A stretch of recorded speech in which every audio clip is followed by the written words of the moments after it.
Hello and welcome to the penultimate episode of Sex with Charlie and Nina, Season 3.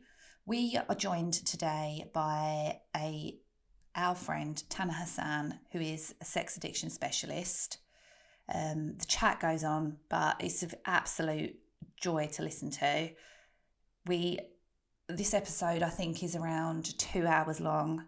And then after we finished recording, he stayed for another 3 hours. We're just chatting. He's a wonderful and interesting man. So enjoy the episode. Thank you to our sponsor, the lovely Luke Van Boom from Bang Boom Creative. Once you go bang boom, you never go back, as the saying goes. Thank you to all of our new Patreons. We really appreciate your pledges to us. Our Patreon is patreon.com/Sex with Charlie and Nina, and all we ask for is £3 a month just to support the podcast. And if you can't afford that, then please share and follow us. Yeah, just enjoy the episode.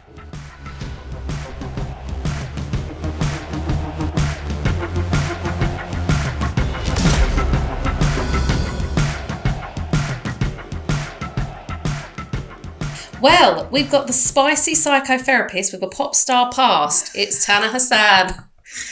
Hi, how you doing? What is that? The intro? Psycho. Oh my god, did you? Yeah, absolute psychopath and a pop star. That's it. That's way better. Morning. How are you? I'm all right. A bit freaked out having that intro, so we'll work through it. So you're on Pop Idol. Why? Well, we've gone straight there. We like to have a look, don't we? And a little dive. It's the elephant in the room, I think. Is it though? Yeah. Is it still now? We need to get it out of the way. Yeah. I'm 41 years old. I was like 19 at that time. That's a long time ago. Yeah, I know. But we have been watching clips of you for the past few days. Right.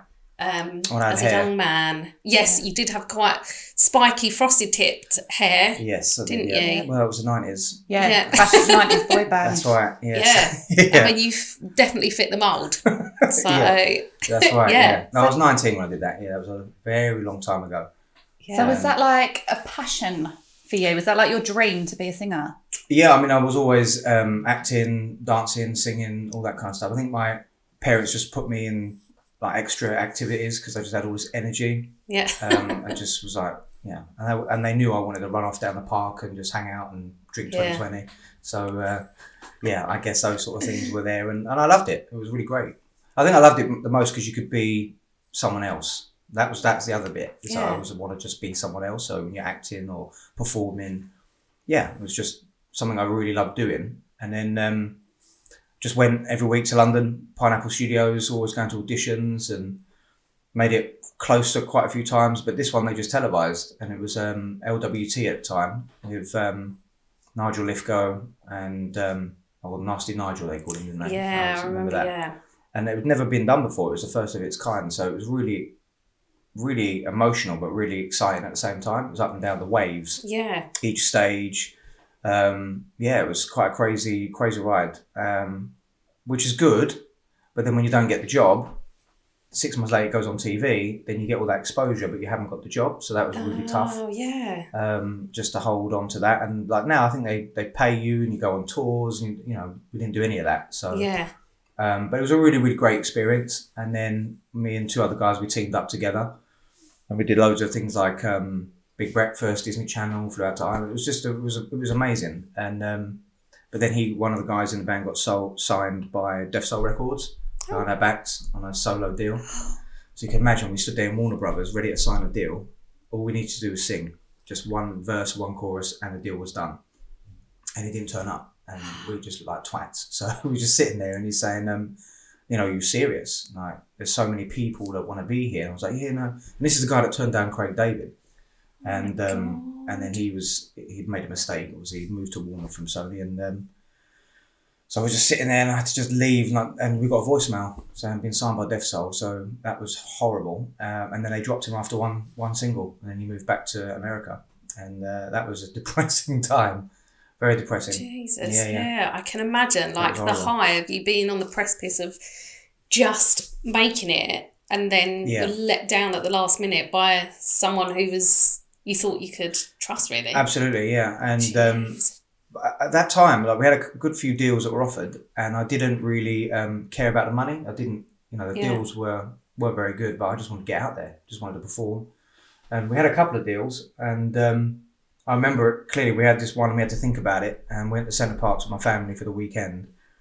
And the security turned up at our lodge and said, "Oh, we want to know if you want sort of security for the weekend." So I'm like, "Yes, I'm going to need that." Yes, I don't want to be mobbed by the fans. I definitely need that. Yeah. And my mum and dad was like, "No, he don't need that. I'll bring you back to earth." They were just laughing, thinking it was hilarious. Yeah. And I was just signing autographs all weekend. It was a really just a little taste of what's going to happen. You walk through the high street and that kind of stuff. I think the times it wasn't good was when I'd go out raving, because I was a bit of a raver, bit of the London raver. So I used to go to Fabric on a Friday, and drugs are a big part of my story, and that's kind of what happened. So that was a bit weird when you're sort of off your neck, raving it up on a Friday night, and someone recognising you in this clean-cut, wholesome TV show, and then there's you just off your nut. I think I've met people like Goldie and Groove Rider, and they were just like, "What? This is really weird. I didn't know you like doing things like that." But and I think I was in KFC and someone asked me to sign something, but I was like literally off my neck. And they were like, "You on drugs?" "No, not on drugs." I just got out of there and was just like, "Oh, this is crazy." Yeah. So there was, I was quite a confused, lost kind of guy. But it was fun for a while, and then I had to just sort of, I think I had to make stuff up in the end. That was horrible, actually, because people would always ask you, "What are you doing now?" That was always the question. Yeah. And it got dark after that, because I just felt like so deflated, so close, for so long. What do you do with that? All that hype, and that hype starts to move down, and I kind of didn't want that to go, that buzz, and it was great being recognised for a while, and it was great having that attention for a while, and until it wasn't, and then it would turn into, well, what we're like in Britain, we love an underdog, and then when you get there, we judge you like hell. Yeah. And that's kind of what was happening. People were judging or assuming they knew me, or they thought I was being arrogant, and you just had to be this character all the time, and that's really tiring. So it was really great, really fun. But you're 19. What do you know at 19? Yeah. Right? What do you Oh God, I get I'd it. hate to be 19 again. Yeah, I wouldn't do it again. I wouldn't do anything like that again. No. Would you not recommend it for anyone? Do you think the pressures of fame are just too much? I just don't think that route is the right way. And maybe I could say that because I didn't win, but I think I know the people that did win, and I know them personally, and there's some of the stories they've shared with me. It's like how they were treated wasn't great, and I think it's a lot of it's exposure, isn't it? It makes good TV, so I don't think they look after people in that right way. Yeah. I think there's a lot of stuff around mental health that doesn't get taken. If they're young, you need to look after them, and I don't think that is there. And I think sometimes some people will capitalise on that desperation if people want to be famous. Yeah. And then we're losing sight of really what that's about. It's actually, I want to be a performer. I want to sing. I want to act. That's really the art. Yeah. And I think there is a fine line between, so I think those people have a responsibility to make sure they look after them. But I don't know if they do. I'm out of that business, so I have no idea if they do or not. Yeah. It does seem to be what happens, because when you look at people like Amy Winehouse, that should have been protected right from the start, just an amazing talent, and she was just hung out to dry, wasn't she? Absolutely. Just squeezed for every penny anyone could get out of her. Right. And it seems to happen like... Very sad. Yeah. I mean, even like people that have done Love Island, there's a lot of suicide. Yeah, oh God, there's been lots of them, hasn't there? And so judgmental. People are so judgmental about it, they don't understand it. So there's a responsibility. You've got to look after these people. If you're going to do shows like that, there is a responsibility, isn't there? Yeah. And like you said, they're just so young. So they're so easily... Like, you're so insecure when you're younger, like you were saying earlier about like, sex in general, about how like when you're younger, you kind of a bit like trying everything and a bit like, like insecure maybe, and then you just mellow out. And I know you was going to talk a bit about that. Well, I wasn't, but now I'm going to have to. That's why we're here. Yeah. Right? And the same thing just sort of happens with that. They're just young minds, aren't they? They can easily be damaged, and social media definitely plays a massive part in that now. I can imagine it's a lot harder now. Absolutely, 100%. For someone being scrutinised for your every move. That's why I'm glad that we grew up in a generation that wasn't documented, because you can't find pictures of me being an absolute fucking wreckhead. I think So we can it's a small place. Yeah. I think we can find Yeah. I mean, I've you've got heard the a rumours. slow motion video on my phone of you being there. Excellent. Okay, Absolutely. yeah, but it's like everything is judged now, isn't it? Like every single move you make, every decision, every photo, every video, like, and I would not have survived under that pressure. No. It is too much. Yeah. And it's become an addiction in itself, social media. Yeah. And I think people portray versions of themselves they want you to see, which is really important. Well, I only ever look hot on social media, but obviously in real life, Okay. trash bag. The honesty is coming out now. So it is. She's ranking. But it's, she's ranking real life. But it's true horrible though. person. I'm always But it's doing true. lovely things for charity online, but in real life, I'm kicking homeless people. Yeah. Yeah. I mean, are you even doing charity work unless everyone knows about it? No. Again, it's all coming out. Just let it out. Just be free. So, addiction. I wanted to talk about sex addiction, Yeah. as it's a sex podcast. Okay, that would make sense. It would make sense, What wouldn't do you it? wanna know? I was going to ask you first Yeah. to sing for us, but I Yeah. feel like I shouldn't now. Definitely. Maybe you never do can that. get you sing like the outro. Hell no.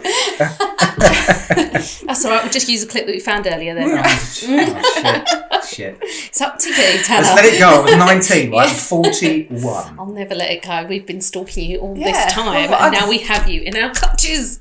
There was a video I see of you recently doing a little bit of. Your friend was doing some acoustic. Oh, Robert and you were Hisey. giving a little. Oh yeah, well, little yeah. vibe. Even that that was when I went and trained to do some unconscious mind therapy, which I can talk about later. And he, they sort of said that I could sing and whatnot, and he loves singing. He's always, And the students, they were like, come on. I was just like, no, I really don't want to. I just want to just learn and listen and talk. And anyway, so they got it out. And I was so nervous because I hadn't sung in front of anyone for so long. I can do it on a camera and put it up or whatever, and that's no problem. But actually, I really enjoyed it. It was all right, it was a good vibe. So yeah, so is that what you saw? Okay. Yeah. I loved it. I thought it was really cool. Ain't No Sunshine, wasn't it? It was Ain't No Sunshine. Yeah. Yeah. Nice, lovely song. Okay, so Sex addiction. Sex addiction. Okay. Yeah. Okay, so What do you want to know? I want to know Everything. what defines sex addiction. Yeah. Good point. I think a lot of people I've come across will always say, when they find out what I do, they do ask, they say, oh, I'd love to have that addiction. And that seems to be the common phrase that comes out. Yeah. You would not want that addiction. It's very lonely. It's very lonely. And I think the way we've got to look at addiction is we can't treat addiction as addiction. There are different components and different ways that you'll treat it. So, for example, you wouldn't treat someone addicted to heroin in the same way you would with cocaine, right? Because there can be some physical different aspects and whatnot. So there is variations. But it doesn't really matter what your acting out is. It's really about your relationship with it. So you could be a heavy drinker and you could be an alcoholic. Yeah. And the heavy drinker could consume more alcohol than the alcoholic could. But what makes them the alcoholic is the relationship. It's the dependency to it. It's what the payoff is. It's that overriding obsessive thought to change the way that you feel. So in that way, you can be addicted to anything. Scrolling, social media. Like, I don't know about you, but if I'm, for example, really stressed or whatever, I'm a massive scroller. When I'm stressed or a bit anxious or stuff's going on, I just can't stop scrolling. And it's a distraction from self, right? So it's a coping mechanism. It's a soothing way of self-soothing. Yeah. So sex addiction is in that same way. And they do say, on average, if you look, because it's not just sex addiction, so underneath that comes compulsive behaviour, porn addiction, and sex addiction. And they'll say, on average, if you look at porn for 11 hours a week, that would suggest it's a problem. But I've worked with many people that use it less than that. Because again, remember, it's not about the amount. Sex addiction has nothing to do about the amount of sex. Because a lot of people think, I don't really have sex that much. How can I be a sex addict? Yeah. It's not the amount, it's what it represents that's important. So if you look at, someone might want to use sex as a way of hiding from a relationship in terms of the emotional attachment, right? So sex quite outwardly, that's the protective mechanism. And that way people might have various different partners so they don't actually get intimate because they might be terrified of it. And so it becomes that addiction. What I think I need that fix. And then they go off into that avenue and it's a way of avoiding what's really inside. Yeah. So same with porn addiction. Porn addiction is the same. Massive. I mean, it's really gone up in with women and men.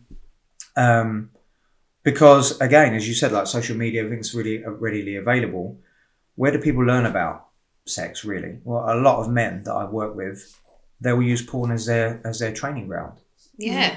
Right. Yeah. So there is that warped perception that that's how you have sex. You walk into a gangbang, that's how you have sex, right? Yeah. And it's like it's crazy, really, how that has become a big, and it's risen since COVID. Of course, everyone was isolated at home, not going out. People had needs. It's not about dulling down your sexual desire. That's the point. So when you said define it, the point, what I'm trying to achieve with a client is to establish positive sexuality instead of negative sexuality, because that's what's happened. It's not about healthy or unhealthy, because your healthy sexual relationship I might consider unhealthy. So it's not really about that, but it's about how it makes you feel. So the positive sexuality is what we need to reestablish. So, porn gets a bad rep. Sometimes it can be a really good sexual aid. I definitely was with a partner once. She said, "You got any porn?" And I just thought, "What? No, I haven't. No." She was like, "Yeah, you have." I was like, "No." And she was like, "Just fucking put that." I was like, "All right, okay." And it was the dubbed German porn that came out, and and all that kind of stuff. And that was kind of sexy if you wanted to have that on. So it can be used in a positive sense, but it's, again, your relationship with it. You're hiding in it.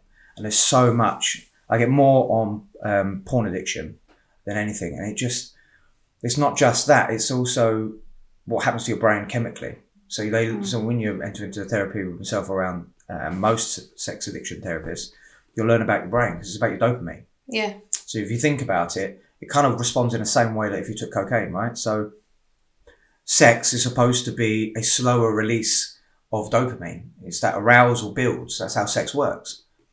But porn is instant. As soon as you put it on, you're instantly aroused. Yeah, it's there, right? So you get that flood of dopamine release, boom, boom, boom, boom, and that's what happens. So then quite often people will use a lot of porn, but then find that their own sex life is just flat, and they think it must just be the sex or the variety. It's like, well, no, actually, your brain is going, well, hold on, porn is giving me a nice instant release of dopamine, and this is not really doing it for me. I'm having to work harder for this and longer. You're going out on the piss. Do you get a double vodka, or do you have the 3% cider? So well, I want to get pissed, so I'm going to go do it. Yeah. It's kind of how the brain works, right? So it's things like that you'll learn as well. So it's really not about the amount. It's about what the relationship is with it. That's the important bit. How do you know if you have a sex addiction? Like, what are the signs for a sex addiction? And does it have anything to do with, like, the quantity of that you want it in, or the type of sex you're having, or is there no real indicators other than the person thinking this is probably not right? Yeah. So the kink doesn't really matter, and I don't believe, and there are many people that don't. Some people, I mean, sometimes it matters. If you want someone to, you've seen these kind of real dramatic documentaries, of dominatrix, and the guy wants to be nappy and things like that. Yeah. Okay, yes, that's what he's into, but actually there is some kind of psychodynamic, there is an attachment issue there of some sort, right? Because sometimes we try and sexualize our trauma, which is really important. Yeah. Not many people know that. No. I worked with someone once who was fascinated with wrestlers, and they were straight. They classed themselves as heterosexual, but they would really be turned on by men that were like wrestlers, and it all turned out was a lack of dad. They had lost their dad, and they would just fantasize around what their dad would be like, and that sort of manifested into sort of sexualizing that trauma because of that void. And I never really knew that until, you learn a lot from your clients, really. But to answer your question, sorry, I clear my throat. It's often too late, because if you're drinking or you're using, there is real obvious signs, right? You start to put on weight or you're losing weight. But with sex addiction, there isn't. So quite often, there isn't really any symptoms that reveal itself until it's too late. But it depends on what that is. So if it's porn, so I've got a lot of people I work with that are addicted to porn. The signs will be they're not as sexually active in their relationships. Yeah. They're quite distant, or they might want to act out more role play and sort of confuse the partner a bit, like where are you? Like, where are you going with that? Yeah. More isolation, short-tempered, quite flat and depressive. There's lots of different things, like many different types of addiction, really. It's normal human behaviour, right? So would you do things maybe like cancel plans that you normally wouldn't otherwise to stay at home and Absolutely. watch porn? There's that, yeah. Because you've got to remember, it's that overriding obsessive thought to change the way that you feel. It's an overriding obsessive thought. So that means no matter what. So addiction's a bit like being in love. You've ever been in love before? Yeah. That sounds right. Okay, that's a session in itself, right? We need to talk afterwards. Yeah. Okay.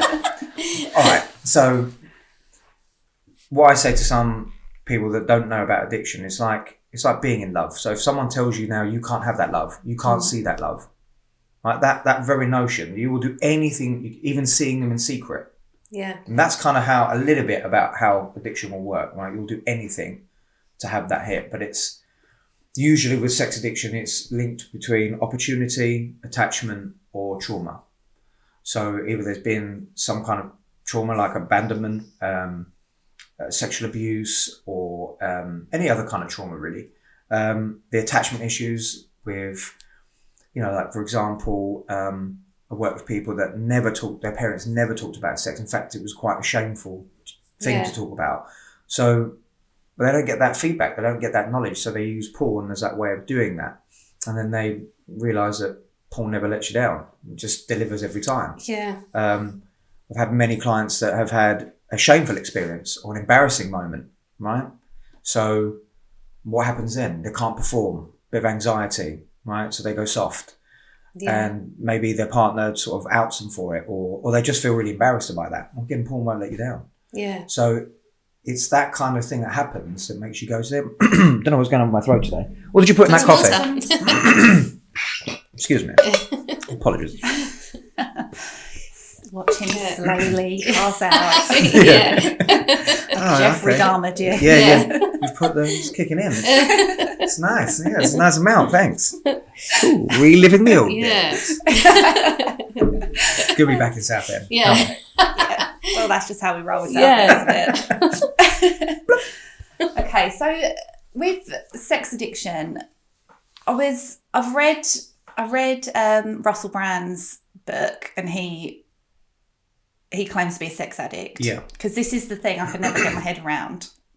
So he claims to be a sex addict, and he was just going to like random orgies, just randomly with random people, and just doing all sorts of crazy shit. And then you've got someone like Tiger Woods, who's married, who's sleeping with supermodels on the side, and then claiming that he's a sex addict. So...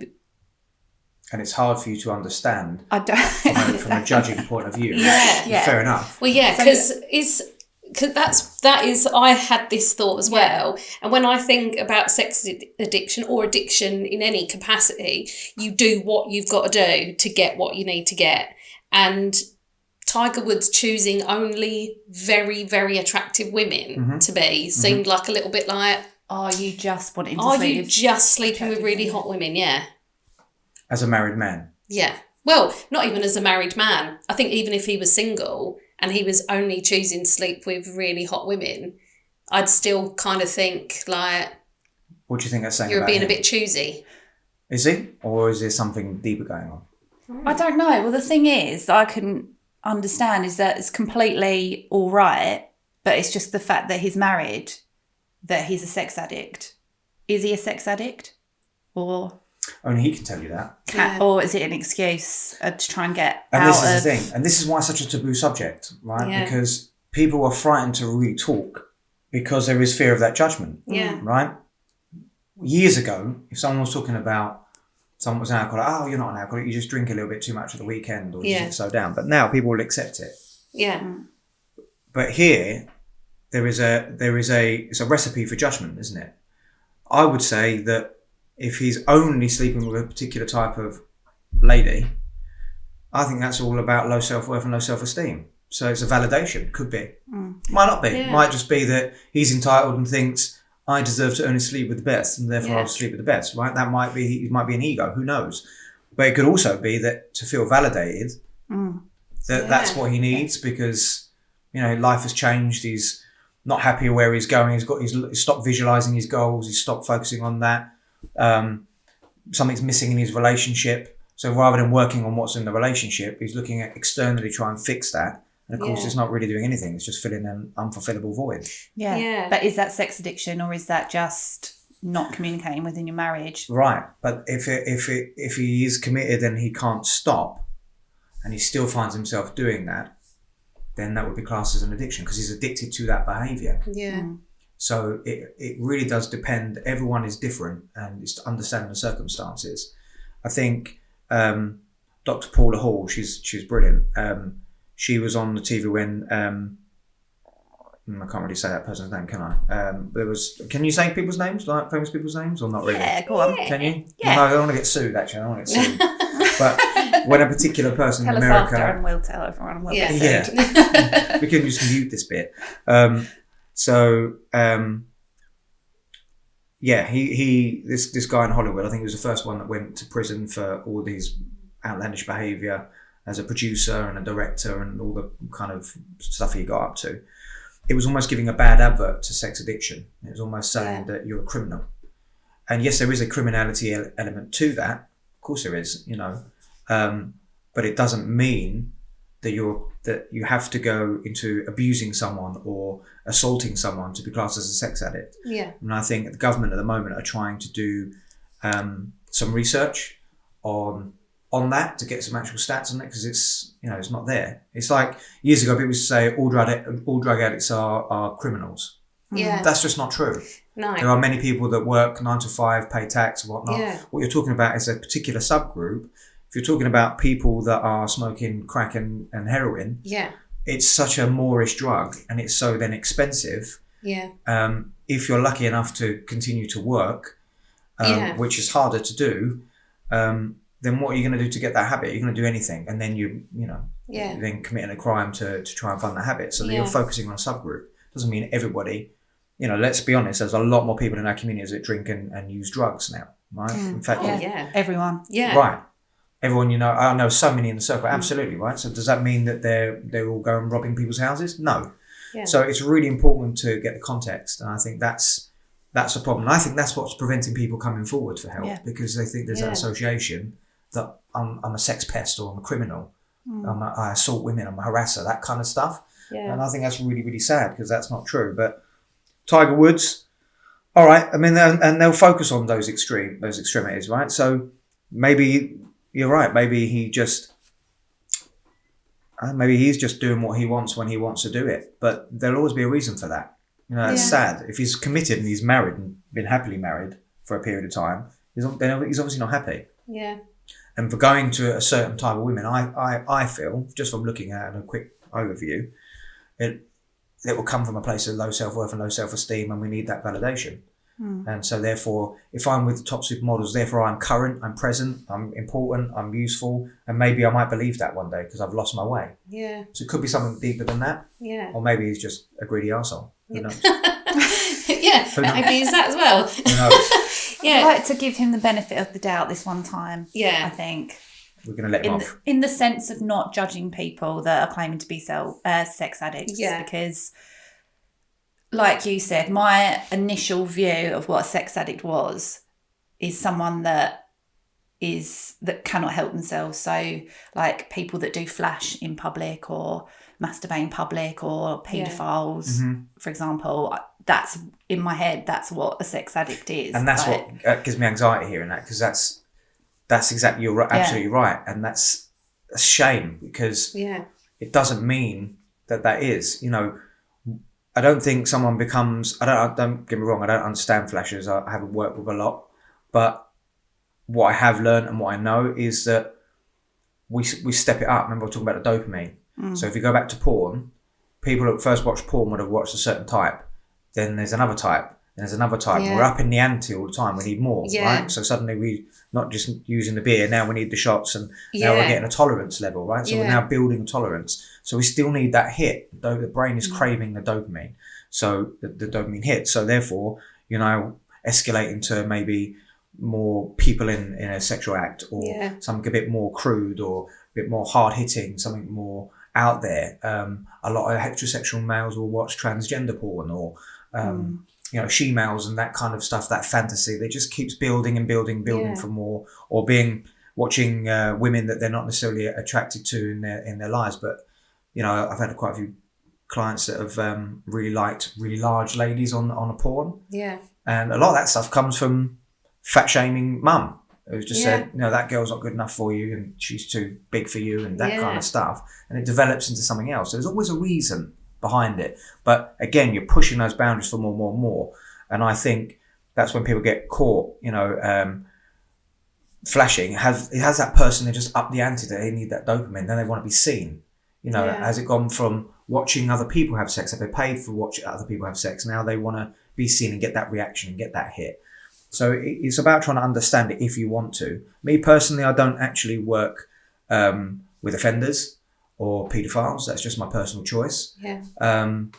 And, as a therapist, you've got to be non-judgmental, right? So, but you have to be able to look at your own stuff. Yeah. I'm a human being who lives in this community, and I have my own life, and there are certain associations I have, and I just feel that my personal feelings will get in the way. So therefore, I'm not going to be the best person to help that type of... I'm just not going to be able to help you with that, because I'm a dad. Yeah. If I know someone's been looking at child porn, yes, there is a story and we can understand what's happened there. And absolutely, and they deserve to get help that they want, if they want help. There are some that don't want that help, and that's absolutely fine, right? That's fine. You do what you got to do. Let the law take care of that. Yeah. But I personally just cannot work with that, because what happens to me is I go straight into, what if that's my child? Yeah, defence, isn't right. it? And then I get all these feelings, and I think, no, so therefore I'm not the best person to help you. That's okay. So there are those kind of judgments. I think we'll go through those stages. I don't think therapists are any different. Or I've never really heard a therapist be honest that way. Maybe I'm saying that wrong, but I think I've got to be real. I've got to be honest. Yeah. There are certain things I cannot help you with. Yeah. And those are two of those things I can't. I know some therapists that will work with offenders and work really well. Because again, if you remember the story, there is trauma, attachment. It doesn't mean that everyone who's been abused becomes the abuser, but some do. So it's things like that. There is more to it. But of course, as a society, we just judge on what we just see. Tiger Woods with Pretty Women. Yeah. Shocking. Yeah. But actually, what's the story? So we need to understand that. Yeah, I think we need to educate ourselves more on sex addiction. Yeah, 100%. And, Russell Brand is quite open and honest about that. But remember, it's the relationship with it. So, I'm in recovery for drugs and alcohol and about 16 years. And, sex was a big part of that as well. I think when I, towards the end of my using and drinking, I hardly ever had sex. I was too paranoid. And so when I put the drink down, when I put the drugs down, my libido came back. Yeah. And then I was almost using women like drugs. It was just like... Just replaced it. Absolutely. So on the outside view, you could say, he thinks he's a player. He's got 4 girlfriends and all that kind of stuff. What a twat, right? But that wasn't what was going on in my head. It was... They'll fix me, and I need more. I just needed that hit, and just didn't understand what was really going on until it was really painful. And I was thinking, this is mad. I was working in a nightclub. It's not open anymore. I was in Baker's Bar, which we talked about. And, you weren't there. You said you worked there. Yeah. Easy, right. But yeah, even then, I had 4 girlfriends at one point, or I was dating 4 people. I didn't have 4 girlfriends. I was dating 4 people, which was just ridiculous. And it was like a movie. I was just like, because it was 3 floors, right? There's so many different bars. And I had one at the bottom. I was like, can you get her a drink? Back in a minute. Yeah. I'd go downstairs. All right, how's it going? Yeah, back in a minute. And I was just like sweating up, uncomfortable. I was going to have a heart attack. I was going, please, God, if there's a guy up there, this needs to be removed. Yeah. And of course, what happened is they all sussed me out straight away and were like, nah, see you later. And I was kind of relieved for that. And that's just one light story, but there are many incidences that I felt that way, and it was suggested to me to stay out of relationships for a while to work on myself. And so I didn't have sex for 2 years, didn't have a relationship for 2 years. I'm not saying you should do that, but it was the best thing I ever did. Yeah, best thing I ever did. And now I have a healthy sex life. I'm married, and it's great. So I think I had to go through that period of abstinence to understand and learn about myself. And really what I was suffering with was addiction, and I was using everything and anything. You know, my shoe collection was ridiculous. My DVDs went up. Yeah. You know, I had t-shirts in same t-shirt in different colours, and, you know, just that obsessive nature. And that came in the form of everything, except for gambling. Never really a fan of gambling. That's really weird. I just never really liked to bet. If I lose the money, I just never liked it. Yeah. But drugs, alcohol, you know, sex, that resulted into paying for it as well, because then I thought, well, okay, I want to bring people into it. Yeah. Maybe I'll just pay for it. And then I did a Tiger Woods. I thought I can't go with ladies on the street that are funding their drug habit, because that felt wrong, because I was in recovery for drugs, and I was just justifying in my head. Yeah. And so I go like high class escorts, and that was just stupid. It was just, but I felt that's what I needed, and it got out of control. Yeah. So out of control, because it was that buzz, that rush, that avoidance of intimacy. There was no intimacy. Yeah. No, because if you knew who I really was, you wouldn't like me. So I'll be in a relationship 3 months onto the next one, and then get out before you really see in. Yeah, before they figure out who you are. Yeah. Exactly, because if you look at intimacy is into me see, right? You're looking into me, so I don't want you to see that. So I would do that, and then that become really exciting in itself, and it become quite powerful. And then that association with hotel rooms and things like that. But I knew it, and that became a problem. We talk about upping the ante. Suddenly there was a sexual appetite that couldn't be fulfilled. That was very bizarre. It was like I'd call someone that used to help me, and I said, I've done it again. I'm crying, and he was just like, just go and have a wank and sort yourself. I said, I've done that already. I've had two, and there's another one's come. He goes, all right, okay. One had already lady had visited me, and then another one was coming. I thought, this is becoming mad. Yeah. Like, what is going on? I'm just riddled with this stuff. What am I trying? What is my body trying to communicate? What am I trying to say? Yeah. And really what it was saying is, I'm really hurt. I'm vulnerable. I'm lost. I feel unsafe. I don't know who I am. And I think I need someone to change the way that I feel. And I think this is what it is in sex, right? And what this is all about is neuroassociation. What I tracked down through the recovery period is that, and I do believe that, you know, what's missing us in childhood, I think we then seek out as an adult, comes out in the form of sex, right? So I think it was my little self. There's a joke in there somewhere. Yeah. Before you get in there. No, it ain't. It's not like that at all. I'll show you later. Don't know where I'm going with that. Don't know where I'm going with that. So the point is, I think I was sort of emotionally, I was back to being that child again, feeling lost, feeling the same feelings, and then I just wanted to change the way that I felt, right? So I had to come out of that to learn that and realise that most of my relationships were destructive, whether it was me that sabotaged them or the type of person I was going for, that I confused love with sex and sex with love. Yeah. And by learning that, I learned about myself, and then I learned about what I actually want. Yeah. Because I think we focus too much about what we don't want rather than what we do want. Yeah. You know? Definitely. Which makes no sense. Makes no sense. Makes no sense. Because if you don't know what you want, how is everyone else supposed to give it to you? Right. Yeah. And then there's that dependency that they're going to give it to you and hopefully make, and it's like, that's not how it is. There's got to be self-love. It sounds cliche, but it has to be self-love. Yeah. When I looked in the mirror, I did not like what I saw. No. Didn't love what I saw. So how can I expect anyone to give me that love if I don't think I'm worth giving love or receiving love, right? It's not until you're in like a place of like recovery or wellness that you look back and think, fucking hell, that, I can't believe I was doing that, or I can't believe that was the pattern that I kept accepting over and over again. Mm-hmm. But when you're in it, it doesn't seem, even though you can identify that it doesn't feel right and it's not nice, it's hard to separate it, isn't it? So you have to go through that period of recovery to look back and go, I definitely don't want to replicate that again. Yeah. And then going forward to create healthy relationships with people and healthy relationships with yourself. Exactly right. Relationship with yourself is the first one. That's the thing, you know. Yeah. Like you said earlier on about, maybe don't mind saying, you said you were single. Yeah. And it's because you won't enter into the bullshit anymore. Yeah. I don't want to play the games. I don't want all that sort of stuff. So so that's you taking care of self. That's saying, do you know what? I've done all that. I don't want to be doing that anymore. Yeah. So the chances are there are still going to be people you meet that are in that place. So you're never going to be in alignment. Yeah. So you will find someone that you're in alignment with that has those same values and has dealt with their gear. So we're all human. None of us are free of shit. We all have stuff. But have the decency or the humility or the courage to go and get help and sort that stuff out. Yeah. So you don't take those onto your next relationship. Oh, yeah, absolutely. So important. Yeah. I work with loads of people like that. I work with people where I'll see the partner and then they will give their perspective and you think, okay, this is all stuff from past and childhood and mum left and I get all that, so I'll work through that. But then you meet the other partner and it turns out that they've had their stuff too, right? So what their past stuff is doing is clouding what's really happening in their current relationship. And they're both saying, I just want to be heard. Yeah. And it's like, well, okay, if you can work on your stuff and you can work on your stuff, then you'll come together and you'll be able to work with what's really happening in a much better place. So we all have stuff. Oh, yeah. And that's the thing, isn't it?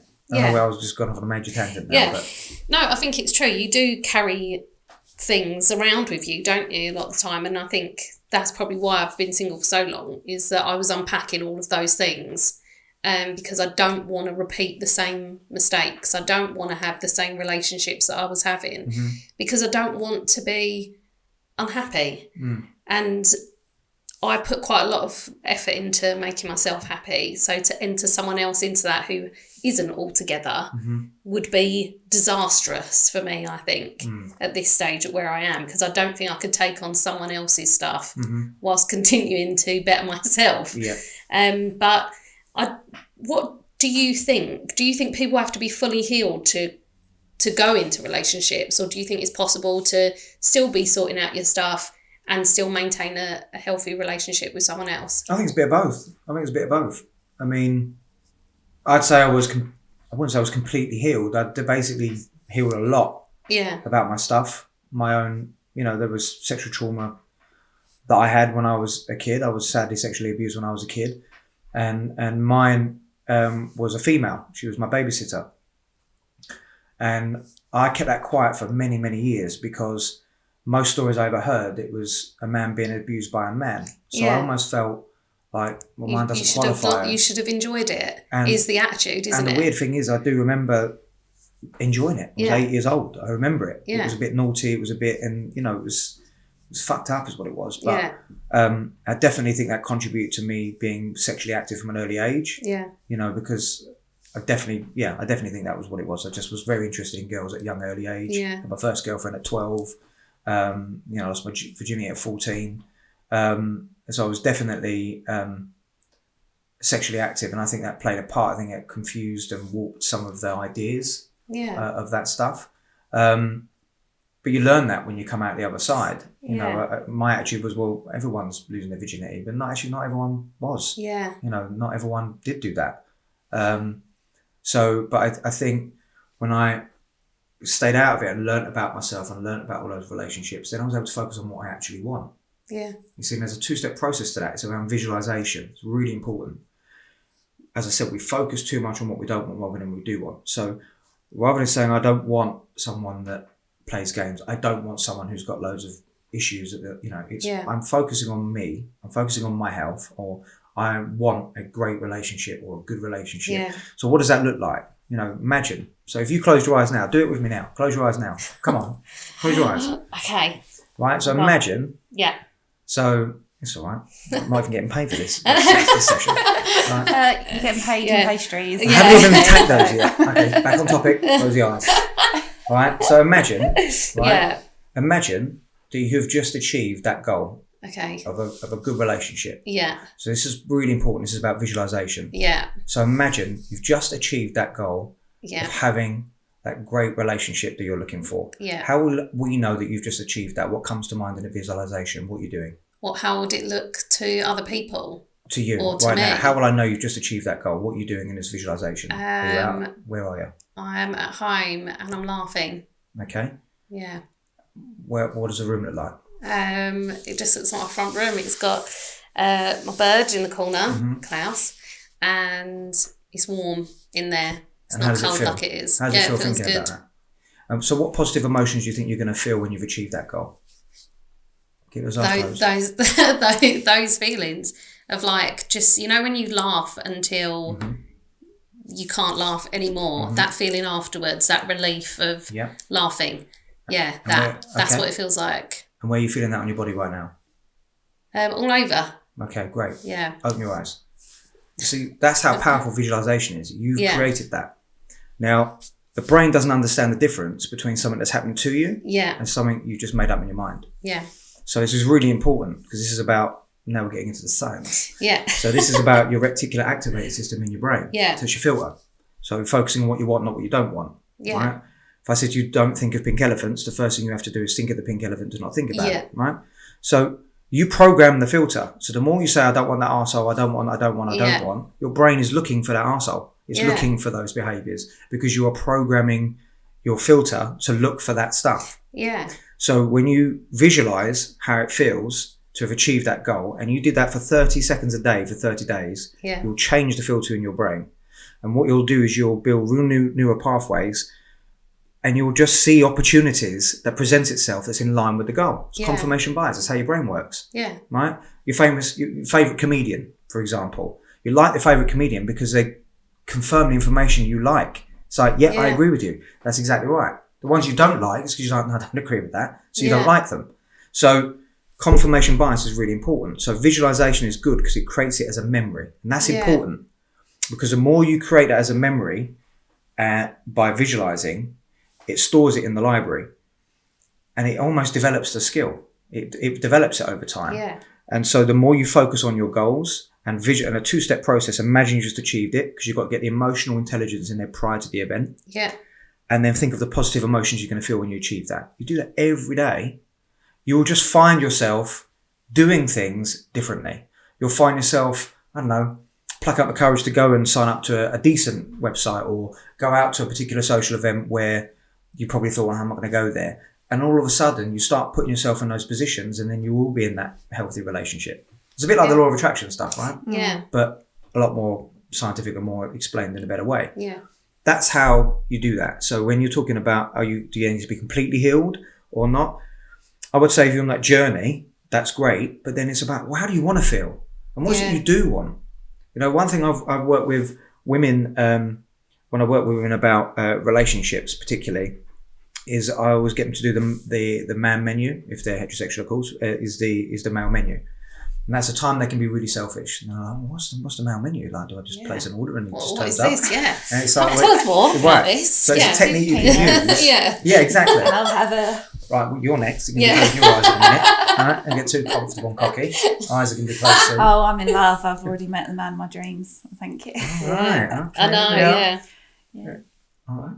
Did all that. That's what I did. Yeah. You did all that. Lovely. Yeah. I wrote a really long list. You'd written one before, hadn't you? Yeah. So Charlie wrote a list of the things that she wanted in a man, but wasn't specific enough, were you, the first time round? And you were given the things that were on the list, but mentally unstable. And I wasn't specific enough. No. But I was doing this, like, the first list I wrote was like, doesn't cheat on me, and all of the things that I didn't want. Yeah. And then I swapped it to, right, what do I actually want? Yeah. This is really important. Faithful, and then it was truthful, invested, eye contact, funny, whatever those and it's all the same thing. Yeah. But it's a positive. Yeah. It's what you want rather than And then you're looking for those qualities because you're programming your filter to look for that stuff. Yeah. Right? So proof around visualization is so clear. Yeah. Because the brain cannot take everything in equal measure. It will just pop. We need that filter. There's a reason we have it. We need it. Yeah. So if you're looking at your Facebook page or your Instagram or whatever you're on social media, you can't take everything in. Yeah. So it'll only, what you think about, you become. What you become, you think about the most. Yeah. Yeah. Getting that emotional intelligence in prior to the event is really important. It's not about being positive or negative. Yeah. It is to a degree, but it isn't about being positive and negative. Yeah. So I say to you, I'm going to fail my exam on Friday. And you turn around and say, well, it's not very positive, Tam. You need to be more positive. I go, okay, I'm positively sure I'm going to fail my exam on Friday. Right? Yeah. So we know it's not about that. Yeah. What you'd be saying to me is, well, what would it do for you if you passed that exam on Friday? Yeah. Imagine, tell me what it's going to be like. And I go, oh, well, it's going to be amazing. Because if I do that, I can get out of a job. And okay, well, then you get that job, then what? Well, then more money's going to come and I'll be able to go on that holiday I've always wanted. You see where I'm going with that. Now I'm creating and visualizing. So what will happen the more I do that is I might then see the opportunity to get up a bit earlier and do some more revision, or look for jobs that are going to be in like, I'm going to be a bit more motivated. Your perspective, your mindset will change. Yeah. So this is quite often in the scenario you gave around the process of being healed or healing. If you're in that process where you're still focusing on what you don't want, because you're like, well, I don't want to cheat, you've still got that stuff going on. Yeah. People are going to cheat, people are going to cheat. Yeah. That we can't stop that, but that doesn't change the way that person's feeling emotionally. They're like, but I'm still holding on to that stuff. So it's about really investing in what you really want. Yeah. And looking at that. That's really, really important. Visualizing that, manifesting that all the time. Manifestation is massive. Yeah. We need to do more of it, but you need to do that once you've removed impactful feelings. Yeah. So if someone cannot get past, but everyone's going to cheat, that would say that they've obviously had someone that's cheated, or maybe a few people have cheated on them, and they're still carrying that gear. Yeah. So we have to work with that gear and get rid of that. Yeah. So I would say, your current relationship, that's how you're feeling now. What's the feeling? You'll tell me the feeling, and then I'll say, okay, follow the feeling to the most earliest memory you remember feeling that feeling. Yeah. Now that situation could be different. It could be, it might be rejection. Well, what's wrong with me? That kind of stuff. Yeah. Turns out it was when you didn't get picked in the netball team at 10, the last one. You could be the same feeling. Yeah. People don't connect those dots. So what I would do is I would find that feeling and then I would remove that. Yeah. And you do that through a few little techniques. And so if you've got any gear after this, I can definitely remove some stuff. It's fun. It's fun. I love it. I love seeing the change in people. They're like, what? Can't believe you just, it's really great stuff. And that's the unconscious mind therapy that I bring into my practice. It's really good stuff. So I think by doing that helps you heal. And I think sometimes braving it and being in a relationship and working through that stuff together is healing as well, isn't it? Getting to know someone and, this isn't as bad as I thought. And so that's kind of the doing as well, isn't it? Yeah. It's nice to be surprised by people. Like, I've been very fortunate over the last few years to see, like, Charlie fall in love and my sister fall in love and have a baby. And, I absolutely love that. I'm like, mad. I'm mad for love. So it's really nice to see people be together and then just like keep working together. And it's like to see healthy relationships like that, I think is really important, because you don't see everything you see, like social media, going back to that. You see this like image of what you're supposed to have. When you don't have it in your lives or in your relationship, you judge it more harshly, don't you? And it's not healthy for those relationships. So there's a lot to be said about meeting someone who's right for you at the right time and working together to create a strong bond. Because a lot of the time you meet someone, you think you're helping each other and you're actually just hurting each other, aren't you? So is there any tip? You haven't got to say sorry to the microphone. Yeah, sorry about that. Are there any tips, do you think, that you could give someone who's in a relationship perhaps that they're not helping each other? Would you recommend therapy? Would you recommend couples therapy or singly, or what would you recommend?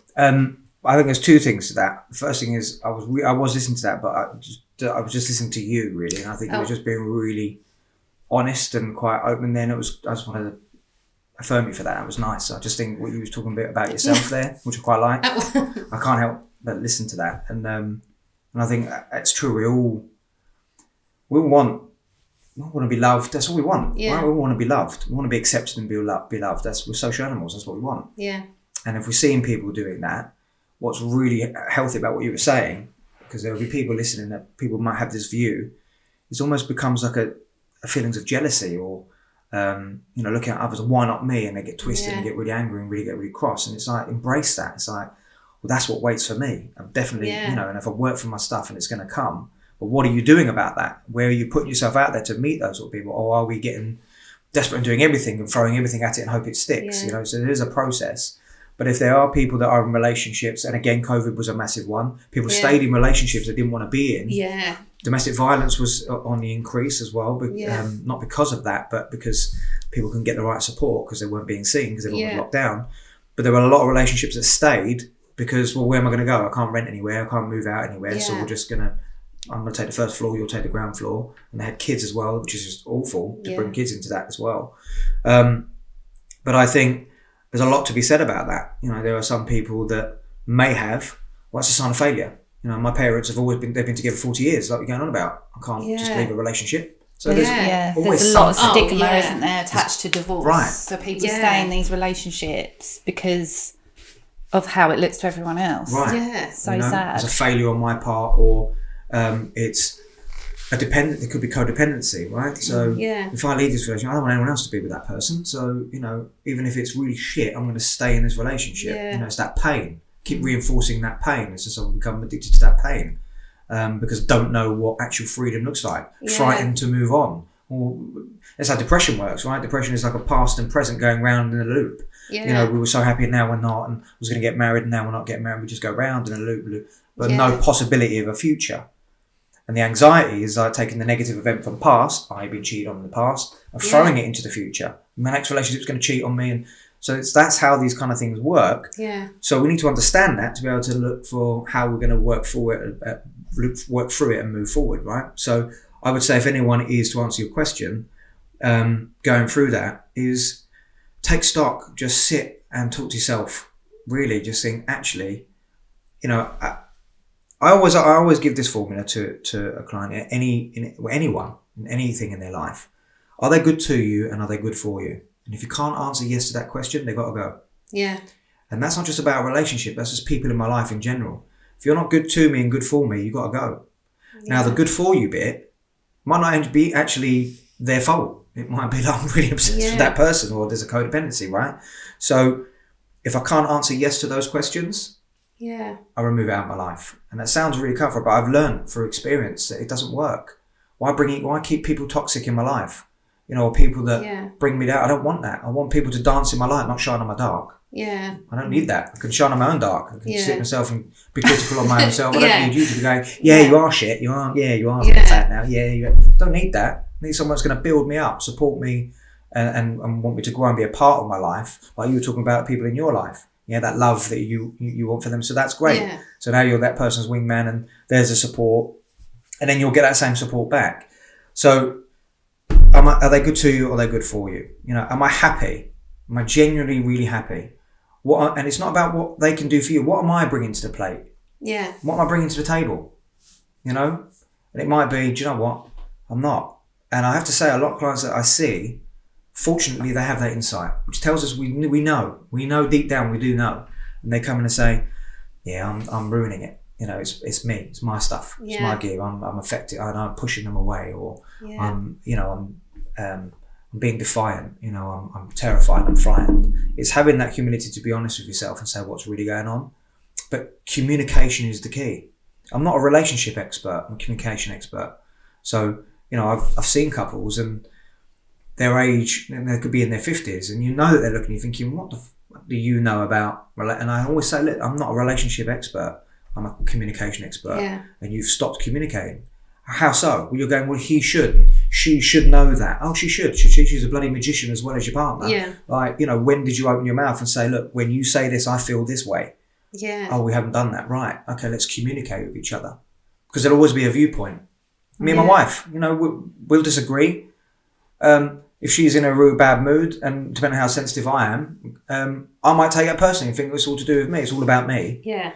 Communicate. What's going on for you? Are you okay? Should I give you some space? Equally, same back for me. It's just that communication. So important. So that's the thing I would say to anyone in that relationship is, have you communicated? Yeah. Because if I'm communicating how I'm feeling and you're still hurting me, and I still communicate with you, you're still hurting me. Yeah. That's giving me information. It says, well, hold on, I've raised this so many times and yet you're still continuing to hurt me, but I'm allowing you to hurt me now. Yeah. So what do I want to do about that? Yeah.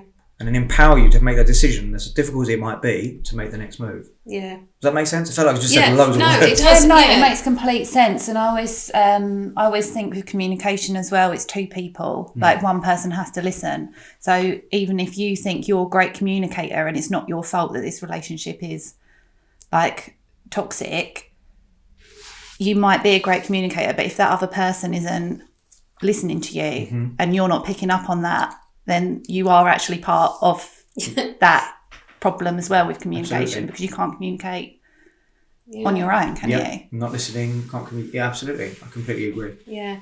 I did hear, I think it was on the Wolf and Owl pod actually, and Tom was talking about his own couples therapy, and they'd gone, and his wife had said, it doesn't matter how many times I tell him, he leaves the towel on the floor, right? And the therapist was like, you do know she's not upset about the towel, don't you? Mm-hmm. And he's like, well, it's always the same bloody thing. And she's like, you're not listening to her. You're chucking the towel on the floor, even though she's repeatedly asked you not to. It's not that it's a wet towel. It's not that she's got to pick it up. It's the fact that you're not hearing when she's talking to you and telling you about something that she's upset about. And he said that changed absolutely everything for him. And Mustard advice. Yeah. So true. But it's when you're in it, you don't realise. You just think, oh, fucking nagging me again. And like, I've been the nagger. And it's not the things like my ex used to screw the toothpaste lid on too tightly. And it was so frustrating to me because I can't just get on with my day and brush my teeth. I had to like fucking close it into a door to like get the fucking cap off. And he just kept doing it. And it wasn't even the toothpaste. It's that he didn't give a fuck that I was struggling to just function normally. And I hated hearing myself say it. Like I was sick to the back teeth of saying, please don't do this to me, even though it's something so insignificant. But I think a lot of people get caught up in that cycle, don't they? Being the nagger or being the person that's being nagged, and you just think, oh, fuck off. Yeah. But it's as simple as going, it's not about a towel. It's not about toothpaste. That's right. And that's, again, where neuroassociation kicks in. So that person that's like, oh, fuck off. Yeah. Their neuroassociation, what they're interpreting there, Yeah. could be significant. It's like, oh, I feel like my mum nagging me to clean my room again. Yeah. So they go into that place, Yeah. one example, and then it's stopping you from actually seeing what's really... Yeah. So then the other partner's saying, oh, they're not fucking listening to me. They obviously don't value me. They obviously don't... It's like you've then got the two different perspectives. They're not on the same hymn sheet because we're not communicating in the way. So that is a really good point. It's like, it's not about the toothpaste. It's not about the towel. It's about you're not listening to your partner. Yeah. And let them be heard. Oh, different perspective. Good point. And there it is. And the towel may still be on the floor at times, but they'll wear that relationship differently. You know, who makes the bed in the morning? Does it really matter? Don't sweat the small stuff. Yeah. But there might be other things going on that makes that the problem. Right? Oh, yeah, definitely. Cool, getting deep now. Getting I know, yeah. Oh, God, it's been deep since I the moment we pressed play, isn't it? Yeah, I know. Well, should we bring it up a notch? Yeah, maybe, Yeah, okay, let's bring it up. Get more filthy, is that what you're saying? Yeah, tell us about your sex life. Yeah, we sent you some sent you some prep questions. That's why everyone's here. They couldn't give a damn what you do. This they is all part just of her want to know thing about of it. trying to find a new partner, isn't it? Get people on the podcast. Does make sex life? No, not on the list. Not on the list. Oh, that one could be possibly. Oh, okay, yeah. I've added questions in to see if you're actually compatible for me. Okay. Yeah, wife was there was the start and the end of me. Well, we like to flip it up. Yeah. You know, So works for Tiger Woods, obviously. yeah. God, I wish this was a good way to meet men, but honestly, it's done absolutely nothing for meeting men because they're terrified you're going to say something about them on the podcast. Oh, really? Yeah. You just think, don't be fucking weird. I'll have nothing to talk about. Yeah. It's a simple why are you tactic. scared that we're going to talk about you? Yeah. And why are you so full of yourself that Yeah. you think that we're interested Yeah. in Yeah. speaking about Because you, we mate? won't mention them at all. Yeah. If anyone's like, oh, so you're going to talk about this? No, absolutely not. No one will hear your name. You're not the most important person. Sorry. Awkward. So yeah, it's not doing much for me, to be fair. Okay. But you know, we'll get there. It's getting us in the rooms of people that are potentially I could It's date. getting us meeting some like proper decent people. Yeah. Like living in this town is like everyone you come across is just the worst. Yeah. But it's nice to kind of I've met so many like decent people like you, just someone that's just got the same like morals. Yeah. And the same like want to make the world a better place. It's nice. Yeah. It's so nice, and I've not met anyone like that. Yeah. But the last like couple of years, they're just coming out of left, right, and centre. Yeah. Aren't they? All these like amazing. Well, actually, it's because you're programming your filter. to look for that. And so then you're putting yourself out there because it's in that filter. So you are actually finding those people that were always around you. But you're just not seeing them. And now you're seeing them because you're programming the filter to look for that quality. Putting feelers out, aren't they? Yeah, and completely disregarding people that aren't. Yeah. It's like, who are you? Yeah. No, thanks. Doing a bit of research into it, and I'm like, actually, no, I don't want you. Thank you. Yeah, I know. It's we were saying to Dean, weren't we, about you kind of think you can't be choosy because you don't want to you can't say no to people, you don't want to cut yourself off from things. But one of the best things about doing this is that because it's our podcast, we can be like, no thanks. Actually, I think we're all right. Absolutely. Yeah. Absolutely right. Yeah. I do love that. Love it. We love the power, don't we? Yeah. Say no to people. It's nice, really. I mean, after feel years you're of drunk with the power pressure. there. Yeah. Oh, yeah. We're unbearable, aren't we? Absolutely toxic as fuck. Yeah. Okay, so most embarrassing sex moment, and you made a good point about embarrassment. Yeah. Did I? Earlier, yeah. Did I? You said that nothing's actually I think that was embarrassing. confidential when it was off. It wasn't on, was it? Embarrassing moments. Yeah. A lot of my stuff embarrassing is when I was younger. There's been so many, unfortunately. Always when you're younger, isn't it? Yeah. It's always when you're younger. Well, I've been married 10 years, so I haven't really been exploring any other partner. Just thought I'd put that out there, wife, in case. So, yeah, we've got to know each other and you know, we'd like to think so anyway. That's embarrassing, but it is when you're younger. I mean, I did a lot of learning and made a lot of mistakes. I think one of my most embarrassing moments before sex was there was a girl that used to work at Baker's Bar. And was it you? Is that how you know each other? Well, if I tell you the story, you might go, that was me. Do you know what? As we've been sitting here speaking, there is someone that's come in my mind that I'm really good friends with that used to live down Bishopsgate, one of the roads off of there, that used to work in Baker's Bar. I should change this. And for some reason, it just kind of, as soon as her face came into my mind, I thought, because I always thought I recognised you from somewhere. Yeah.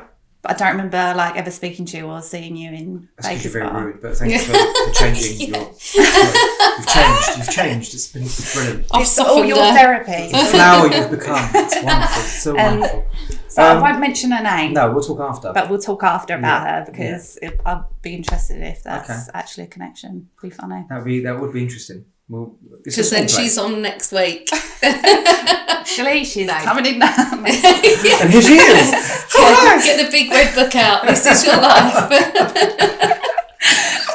So yes, a girl from Baker's Bar. Yeah, not me. Well, I liked her, and but I got really drunk because I was plucking up the courage because I was just always judging the type of men that she would go with or the men that would talk to her. Oh, okay. And I didn't feel I measured up into that type. Yeah.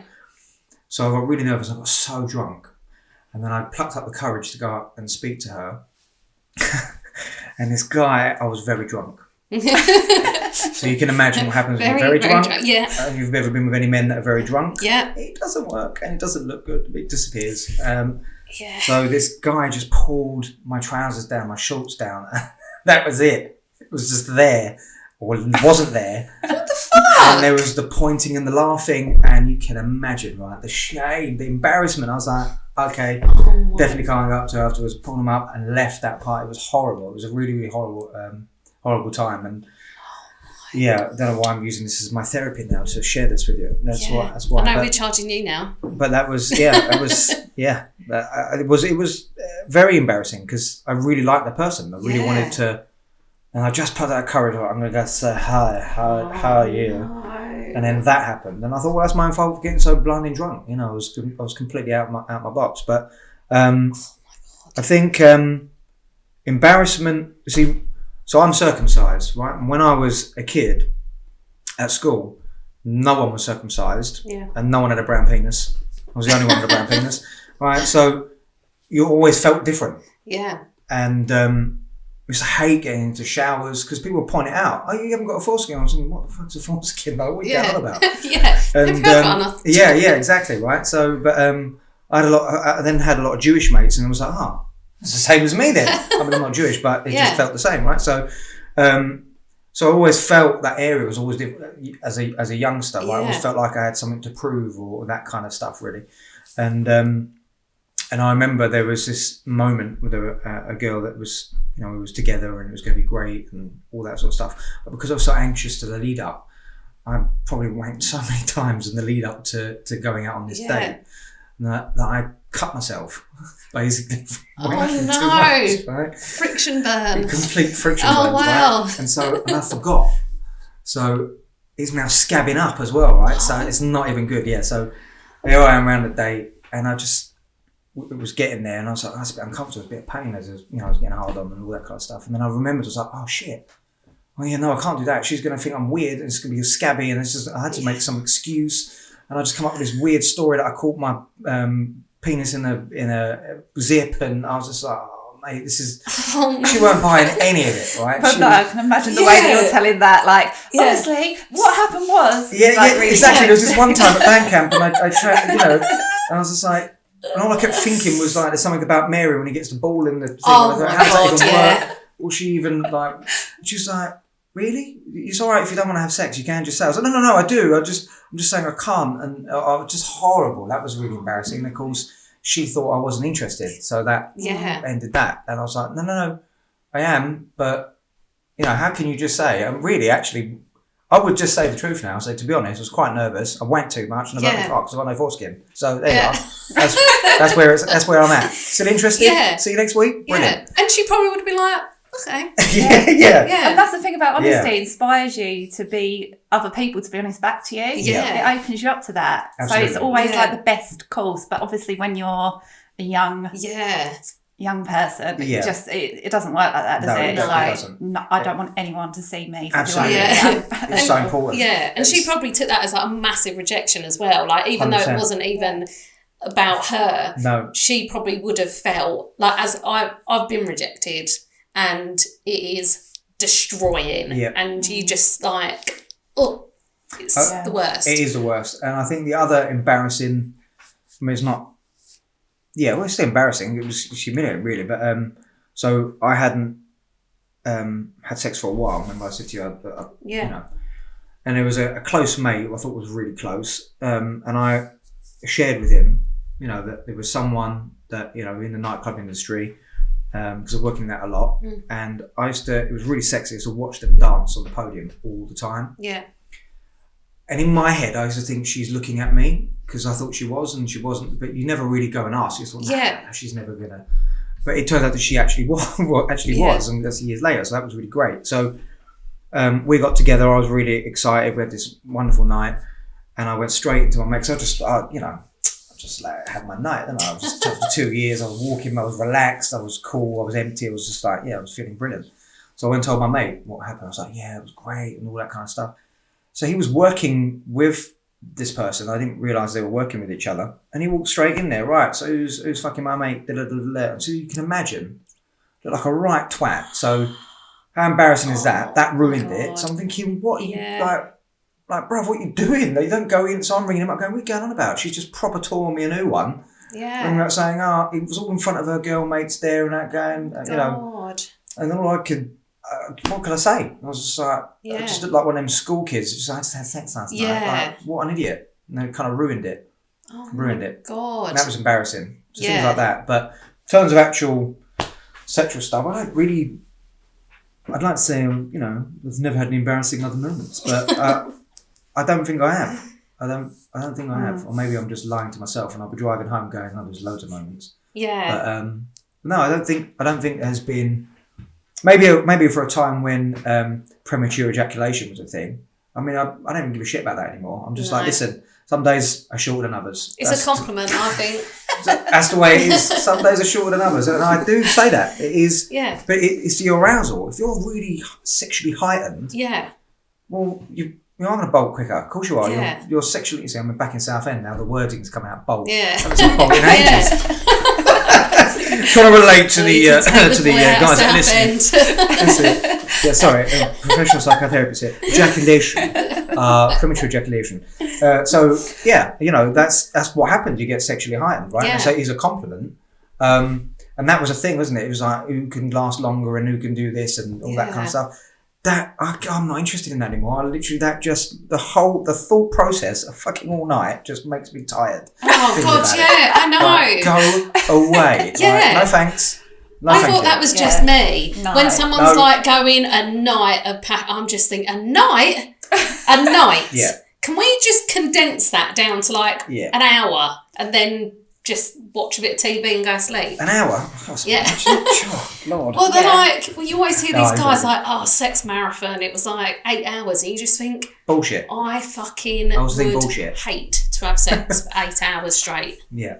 But I don't think that's necessarily, I think that's a lie. Some people were definitely not telling the truth. But it, definitely done that in the early days, and that was fun, but you had a lot of testosterone. I was younger, and it was just like, it was more fun. There was other partners. There was a few people in the room. It was pretty cool, and that there's nothing I haven't done. So I've got all that out of my system. There's literally nothing I haven't experienced or done, and that's maybe I shouldn't have said that bit. Some things that in my mind. I meant in my mind. Yeah. But what I'm saying is, like, you're trying to impress. When you're young, you're trying to impress the partner, right? So we do all that, go through that whole process. But then once that oxytocin, you stop chasing up stuff for about 9 months. You start to relax and settle into it, and it ain't about the sex all the time. Yeah. It was obviously important. It's part of a relationship, but I think that whole concept is just it's different now. My age and other people's ages, it's drier down there. You got to think creatively and other little bits and pieces. Your whole thing changes. And you've got other stuff to do, haven't you? Yeah. Well, realistically. I mean, it's the logistics of it. It's the logistics of it, as I always say. Living together. Yeah. You can't be having sex all night. Yeah. Not when you've got to get up for work in the morning and you've got a kid in the other room. Like, that's a thing on its own, isn't it? Yeah. Once you've got a kid around. I agree. I agree. It changes it once you're in a family. So you have to think of other creative ways. I think I would agree. I'm going to say no more. Next question. Wouldn't know anything about that. What is the weirdest place you've had sex? As a man of the world who's done everything. Yeah, shouldn't have said that, but yeah, no, you better pull out all the stops for this one. I don't know about the weirdest, because I don't know the weirdest. Reel off some. Yeah, and we'll be the judge. I don't know about weird, but some of them have been very glamorous over the years, which has not been great. We've all had sex in Baker's Bar. Yeah, that's not weird. We've all done that. Actually, there was this one time where should I share this shit? I don't know why I'm sharing it. I'll share it. It's only us guys. Don't listen to this. I was in Baker's Bar, and this lady was a bit older, and she walked by and she said, "Are you gay?" I was like, "That's what you want to hear at the end of the night." I was like, "No." Well, you must be. I went, "Why?" She goes, "You dress nice." I was like, "Right." Oh. So I must be gay because I dress nice. Yeah. She went, "Get your cock out." I went, "I'll get my cock out." "Oh, you get my cock out." She went, "All right, got my cock out." I was like, "Shit, but let's step in here." Yeah. So I took her into the office, and all of a sudden I just heard this very, like, after about 5 minutes, I could hear this big voice, "Julie! Julie!" I was thinking, "Oh, fuck." And I was just like opening the door, and there was this massive geezer looking for her. I was like, "Is your name Julie?" She was like, "Yeah." I was like, "Okay, right, close the door. Get out. Get out." So that was pretty random. Oh my God. Yeah, no, those nightclub days were good days, man. There was some crazy experiences up in that office. I definitely think one of the funnest moments was we made so much money in Baker's Bar, and there was so much cash upstairs. And I was fortunate enough to, fortunate? Well, I just fulfilled one of their fantasies, and 2 ladies came upstairs, and worryingly, one of them was married and the other one was engaged, and they both said, "We're not sleeping with you, I'm married and I'm engaged." I was like, right, why are we here then? Yeah. So they decided that they were going to pleasure me in other ways, which was nice. And we were just chucking the money around at the end. The embarrassing bit actually at the end is that they then said that they wouldn't. She said, "I'm not going to swallow." I was like, right, okay. So what do I do now? So then I've got a radio lead hanging down. The radio, my kett's down my ankles. I've had to walk over with this thing to the printer to get a piece of paper, and I get them to hold the paper. So it was just like, I was like, "Hold the paper then." Yeah. Oh my God! 2 women, like, just holding an A4 sheet of paper.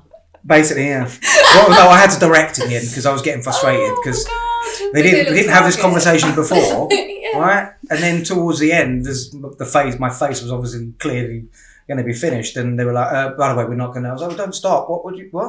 No, I won't do that." Right? Okay. So I had to go over, bring the paper.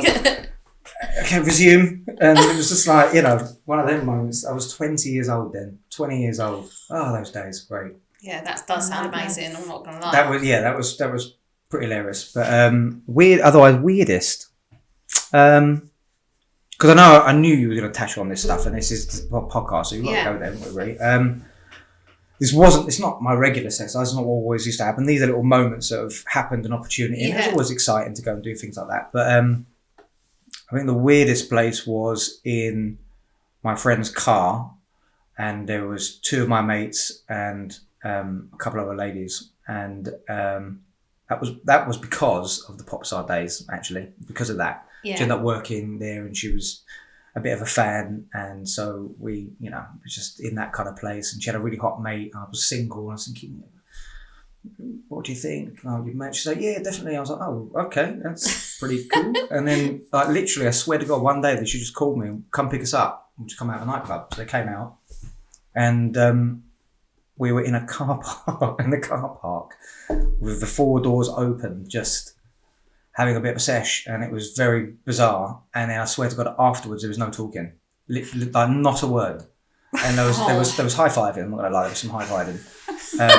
They needed directing. I just was the director. My mates were a bit shy. Like, you go over there, right? You go over there, right? Leg up there, please. Right? And it just took over. And I think I was 21 then. Yeah. And afterwards, I mean, we could have been caught really in public. It was a car park. It was the back end of a car park. And got back in the car, all 4 of us. We were just, I don't know, because it had never happened to any of us before. It was just a very weird thing to do. Driving off in silence, drop them off. And she was like, right, thanks, lovely to see you. Yeah, and you too, bye. We just sat in the car. And then we just started cracking up when they got in the car, thinking, what has just occurred? I was like, that's never going to happen again, ever. Yeah. We need to tick that off. That was amazing. And we didn't even, it was just one of them moments. So that was pretty wild. It was pretty crazy. But that's me, I always wanted to explore that kind of stuff, that sexuality, and just, it's not saying I'd want to do that all the time. I wouldn't want to share my partner with anyone, but but those kind of things were exciting because it's like a bit naughty and a bit, you know, and it doesn't work. I mean, I had a threesome once with my mate and his girlfriend. That didn't work because he thought she was into me more than she was into him. Yeah. And he said, well, you need to get out of bed. And I was like, no, I don't get out of bed. I'm quite comfortable in it. And I was just like, we was 18, I think, at the time. And that just doesn't work. So I already knew then, never do anything like that with your partner.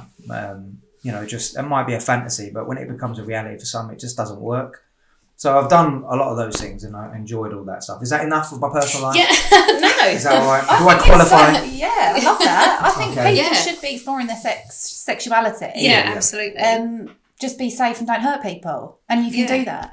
Actually, I had a client once, and I didn't realise that this was my very first client.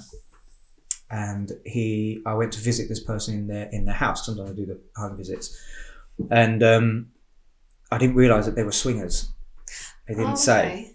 I sussed it out pretty quickly, and his partner wanted to come into the session. So the partners come into the session, and you know when guys are looking at you, right? Even if you're not looking at them, you know if they're looking at you. Man never really knows what that feels like until you've really experienced it, and you're like, oh yeah, I know what that feels like. It's horrible. It's not a nice feeling, right? Yeah. We've all definitely done it. Men have definitely looked at me. She's like, keep looking, and they can feel it. Yeah. And something was off in the session. I thought, is my flies undone? Like, what is she looking at? Like, is this everything all right? Like, what's happening? I was trying to really listen. Anyway, at the end of the session, she was like, I'll walk him out. So walked me out to the door. I swear to God, give us your hand. I promise you, this is what she did. She went, it was very nice to meet you. Maybe you could come and bring your wife with you? I was like, thank you very much. I'll be in touch. That was my first experience of a client. So how many times did you wash your hand? I never washed my hand. still just like Yeah. that. Stays with you forever. It's just A like- glove to protect it. Yeah. You have very soft skin, by the way. Very good. Thank you. Moisturising. Thank you. Very Thank good. you. I'm a beauty therapist, so I have an Aha, unfair there it advantage. is. There it is. Yeah. So that was Next question. Next question, please. I really want My to ears are leave. burning telling you all this Yeah. stuff. But this is really good. This is really good, and I get this is what we're doing. I'm so used to being the professional and not really divulging too much about myself. But again, this is all part of it. We need to smash that taboo out, and it's okay, to say these sort of things. It feels nice, doesn't it? Yeah. When It's you're like a little saying it bit of and a- you're not getting judged for it, you Yeah. just think, oh yeah. It's a little bit of weight off, isn't it? Definitely. And then it just keeps coming. Yeah. And you're just like, oh yeah, and this. Oh yeah, and Yeah. this. And the thing is, I think sometimes you have these things that have happened and you're just cringing and dying inside and you think it's the worst thing. And then when you say it and people are like, oh yeah, no, that's happened to me about 10 times. Yeah. Then you think, oh, thank God, I thought I was mad. Yeah. Yeah. And So a problem shared is a problem halved. it is. The moment you tell someone, you feel better about it, even if you still have shame. Yeah. And I mean, you're telling thousands of people, so there should be no... No one listens to this. Yeah. Oh, yeah. No one listens to This is why I came to talk today. Thank you very much. I appreciate it. Yeah. Unload. No one will know about it. Okay, right. First celebrity crush. Jet. Oh, yeah, nice. I was 11 years old. Remember it clearly. Jet. Fire. Yeah. Fire. Pure fire. Yeah. And I remember that time. I had a little poster on my wall. Oh, everyone did, didn't Yeah. they? She was hot. Yeah. Some people into Phoenix, not interested. Jet. All day long. Yeah, she was the one, wasn't she? Everyone loved Jet, Everyone loved Jet. And I think after that, become Pamela Anderson for a little while. Don't know why. Because I do. I know, Don't I'm know. going to tell you reasons. can't think of why. I mean, all I can just, if I ever met the half, I would say, thank you, sir. Thank you. It was very, very helpful. Baywatch. You couldn't get away with that now. Running slow motion, like, you just couldn't get. No. Just wouldn't work. You It's don't see sexist on slow all motion levels, jumps right? ever anymore, do you? No, you don't. They should The like, bring world's it back. become such a boring place. Yeah, bring it back. Women can be smart and sexy.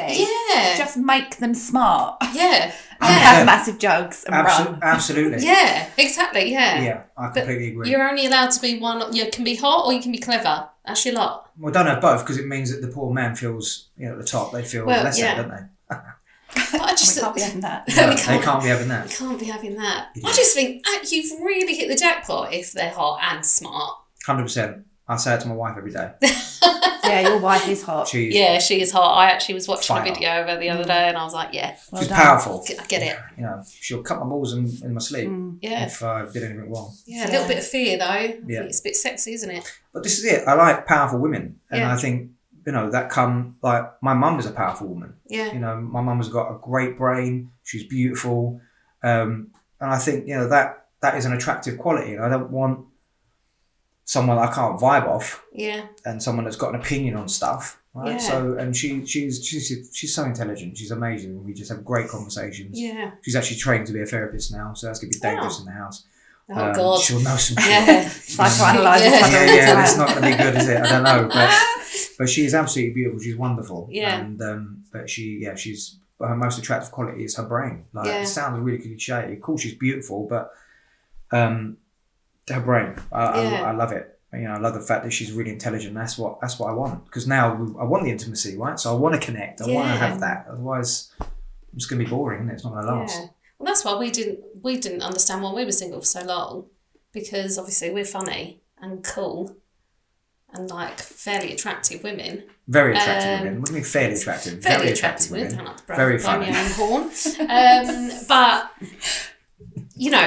guys just didn't like it, did they? They don't like it. It's But quite that's- intimidating and Yeah. But but that's it's more about good. them, It'd be the Yeah, best it's case good, scenario for though. me if I had like a hot boyfriend. It was well funny. That's top of the list. Super funny, attractive, and smart. Yeah, Would but they're be just insecure like that brilliant. that you're gonna leave them the moment you figure out what they really like. That's their mentality. That's what I've always had. Yeah. You're too good for me. Wow. I just think, well, Yeah. be better then. Yeah. Be fucking better then, and then I won't be. Yeah. Right? Yeah, this is a stand-up set. You can meet me at it, but I will not be lowering myself to your standards. Wow. It's bizarre. Yeah. It's absolutely bizarre. I But know. that's But you'd what I think men the would be issue is. hitting, they'd think to themselves, this is the jackpot, keep my beat down. Don't let her know that I know she's better than me. See, that's sad, isn't it? That's just that stuff again, that new association from the past that gets in the way. My wife didn't even speak English. Didn't speak English when I met her. She's from Siberia, right? So and I met her in Thailand. Yeah. So we couldn't communicate with words. So when you think, I can't even remember the percentage. About 2% or 5% is language of communication, and that was really exciting. I had no idea how intelligent she was or anything. Well, I didn't know anything about her, and she was a dancer, and I met her out there, and the energy was there, the communication was there, and that was exciting. And then when I realised that she had a brain, and when she started to converse, she went and learned English. That's nice. That's so we could Zoom every Saturday. Thinking, I can't imagine me popping off to college just to learn Russian for a bit. Can you imagine? I was just like, what? It was amazing, really amazing.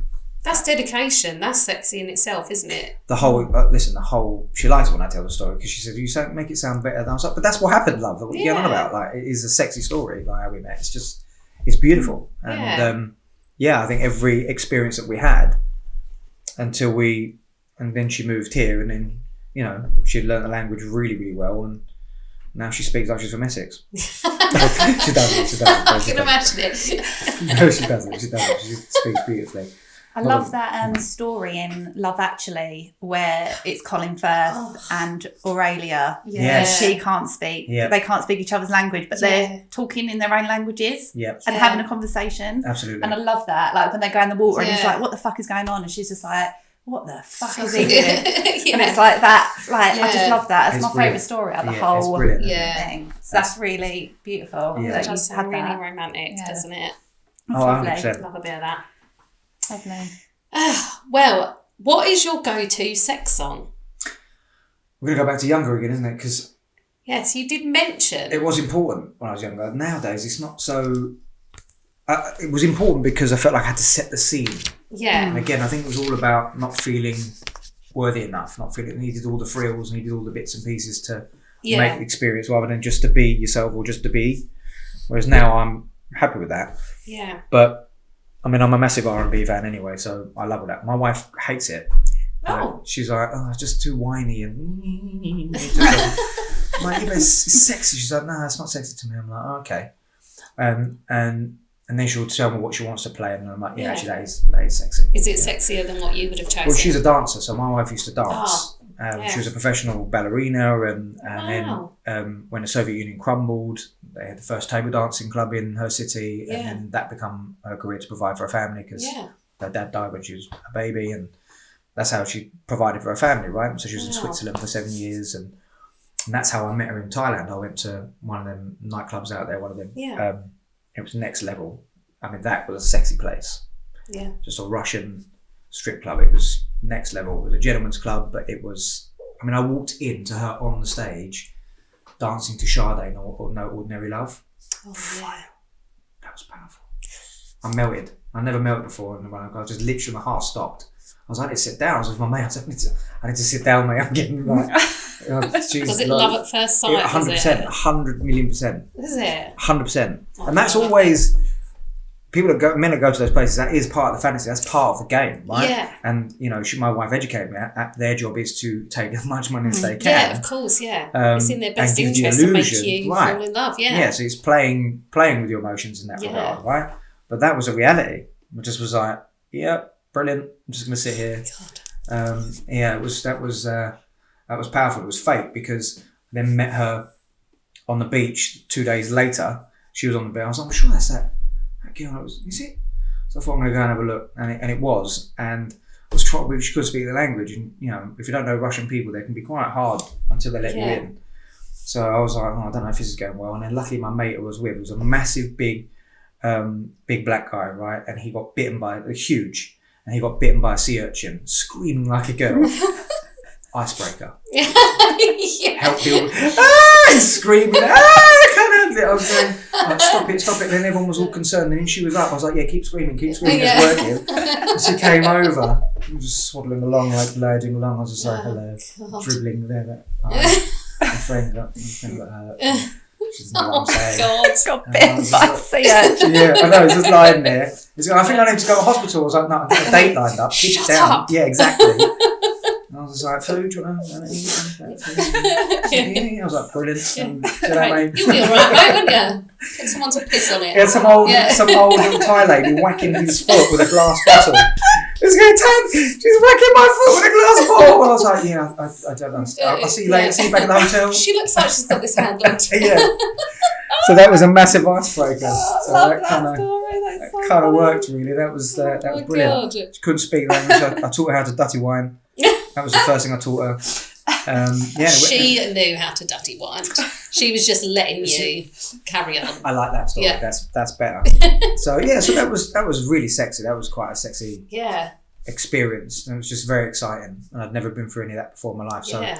So as a result, I never need to go to those sort of places because you do on sort of stags and bits and pieces, but I'm telling you, she is phenomenal. Well, you've got the dream, haven't you, really? She is phenomenal, I promise you. It's next level because it's classy. Yeah. Some of these places, they can be really trashy. Yeah. And really, because they can't move and dance, and so they think, oh, I'm going to just do all this stuff. And no. You haven't even got to do that. She's classy.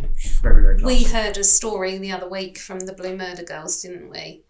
And Carol was saying about her experience with an exotic dancer in Vegas, and that was very sexy, wasn't it? Yeah, she fell in love with... Yeah, she fell in love with a self-proclaimed straight woman, fell in love with like a Hawaiian dancer, female. Amazing. And was just like, have all my money, have everything. Have all my money, take it. Yeah, that's the thing. Before that conversation, I couldn't even comprehend feeling that way, but she really sold it, didn't she? Oh, yeah. And now I'm even more convinced. So, I mean, maybe the man I'm looking for is actually a woman. Or just go to a magic bike show, see what happens. Yeah. Oh no, I'm not into it.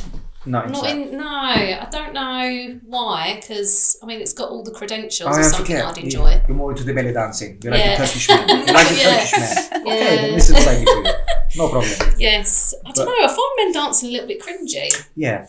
Exactly. It's not the same as women dancing, because even though I don't fancy women, when you see women dancing, you're like, I get why people fancy women, because they're like... Everything about it, Yeah, but when men are dancing, I don't know, there's something in me that's a little bit like, oh God, no, stop doing that.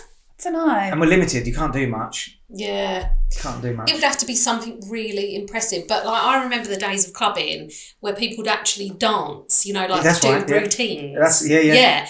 And you'd see sometimes like a little group crowding round and there'd be someone break dancing, maybe doing a backflip, that sort of thing. I'm like, okay, everyone's pissed, they're doing a backflip, I'm in. But now, just that, oh no, just men dancing now. I think male dancers, I think the difference is when you go and see male dancers, they're on a stage. Yeah. And you watch it like a show. Yeah. And you've got to sit in a seat. Yeah. Whereas when you go to like a strip club, with females, because there aren't any male strip clubs that I know of. Not really, no. They're accessible. Yeah, you get all the senses because you can smell them. Yeah, you can see them. And you can pay for a dance if you want. Yeah. Like it's a whole different thing, and you can casually have a drink or a chat with your friend. Yeah. But these like male strippers, dancers, whatever. They're just on stage and you watch and that's it. And I just think that's why it's like cringy. You don't want to go and watch a show and be like... You just look thirsty. Yeah. It seems a bit odd. Yeah. But then Susie loves it, doesn't she? And she always falls in love with one of them. And then it's a whole Well, she needs to go to a Russian one. I highly recommend it. In Thailand, they've got a few. One's called Moulin Rouge. Oh, my days. That's where I'm at. It's just next level. It's just classy. That's all I can say. It is. So she educates me on some of the music that she thinks is sexy. But otherwise, I like artists. So I can't think of a particular song. But like Maxwell, sometimes you've got to crack out of Maxwell. You've got to get a bit of that smoothness. Joe, I'm a massive Joe fan. Love Joe. So I would say they're the go-to. I mean, I just used to, because you think like people like Boys to Men, when I grew up, they were like your breakup songs. They were your fantasizing and loving that person songs. Yeah. They were a big part of 13 to like 19. They were a big part of it. So like people like Maxwell and Joe and Boys to Men, all that kind of stuff. I used to love all that stuff, smooth R&B, that kind of love-making stuff. That was nice. You wouldn't be able to put like Boys to Men on anymore, would you? No, this is it. They'd be like, retro, woo. Yeah. Oh God, yeah. Can you imagine? But no, I think. But now it's changed and it's more you know, some of the songs that Drake brings out is quite sexy. Yeah. Right. So it's that hard beat. You know, some of that kind of stuff can be really nice. And so I think it's changed. It's not so soft, and that's more like your love making music. But actually, if you just want to pound, what are you gonna play? It's like, well, I don't really know, because I don't really think I'm listening out for the music, because I'm engaged in what I'm doing, right? So I don't know. What about you? What do you like? All sorts of things. Such as? Well, I've got a playlist. I can read out a couple We have sex playlists. if you want. Okay. So they have like a selection of songs. I actually don't have a sex playlist anymore. I deleted it out of peer pressure and ridicule because Right, so I've got people like Mac to... Miller, Oh yeah. The Weekend. Yeah, The Weekend. Yeah, that's the governor. I've actually got Scroobius Pip. Yeah. Some on here as well. 9 Inch Nails, Madonna, Justify My Love. Yeah. Having sex in 9 Inch Miguel. Nails. Yeah. Makes sense about you now. Makes a lot of sense. It's one angry session. And that tells me everything I need to know about you as a therapist. Yep. Yeah. Get some Limp Bizkit on there, some Korn on there, some old school stuff. Yeah. Oh yeah. Okay. Miguel. Did I say Miguel? No, you didn't. Yeah. They're just your go-to though. Miguel, The Weekend, Mac Miller. You can just go like... You don't have to listen to it. It's just Oh, sorry. oh my god, copyright. Oh. Sorry. Getting my closer. Jesus Apparently. Christ. That was a bit sexy, that wasn't it? Yeah. So I can't play it. No, we can't. We're not allowed. We can't afford that. You're going to have to edit that out now. Well, recently on Instagram, there was this guy who posted saying that he'd created a sex playlist and he used to put it on every single time he had sex with his girlfriend for 3 years, right? Same songs every single time, 3 years. And this one particular song, what he'd done is he chose songs, not that he liked, but that he could match the rhythm to. Because he thought that was the formula to good sex. That's why people listen to music whilst having sex. Anyway, this track that was accompanied by this little quote was fucking horrendous. It was like, you know when they go into the cantina in Star Wars and they're playing that... Cantina music. Yeah, that. It was like that, but sped up and like really sort of like acid housey. Wow. It was horrible. And it was only after they had separated that she said, and do you know what? I fucking hate that playlist. And she'd been having sex with him for 3 years to it. Wow. That's a bit much, isn't it? I mean, the first time it happened, you'd be like, this is weird. Second time, please don't put on that. Yeah. But 3 years. Mad. We used to do this sex toy that you used to plug into your iPod. Oh, do you remember my iPods? God. Yeah, do you remember iPods? Yeah. And that used to vibrate to the beat. Yeah. And everyone fucking went mad for it. And I just thought, it's going to be annoying though, isn't it, when the song change? Yeah. And you're going to come. Yeah, and then you have to like, just wait. Like... And then what do you do if you get a real slow burner? Because some are like, you'd have to listen to like the Fantasia soundtrack, wouldn't you? That's brilliant. God, that's going on my sex playlist. Yeah, the bit where Mickey Mouse is picking up buckets of fucking magic water. Yeah, that one.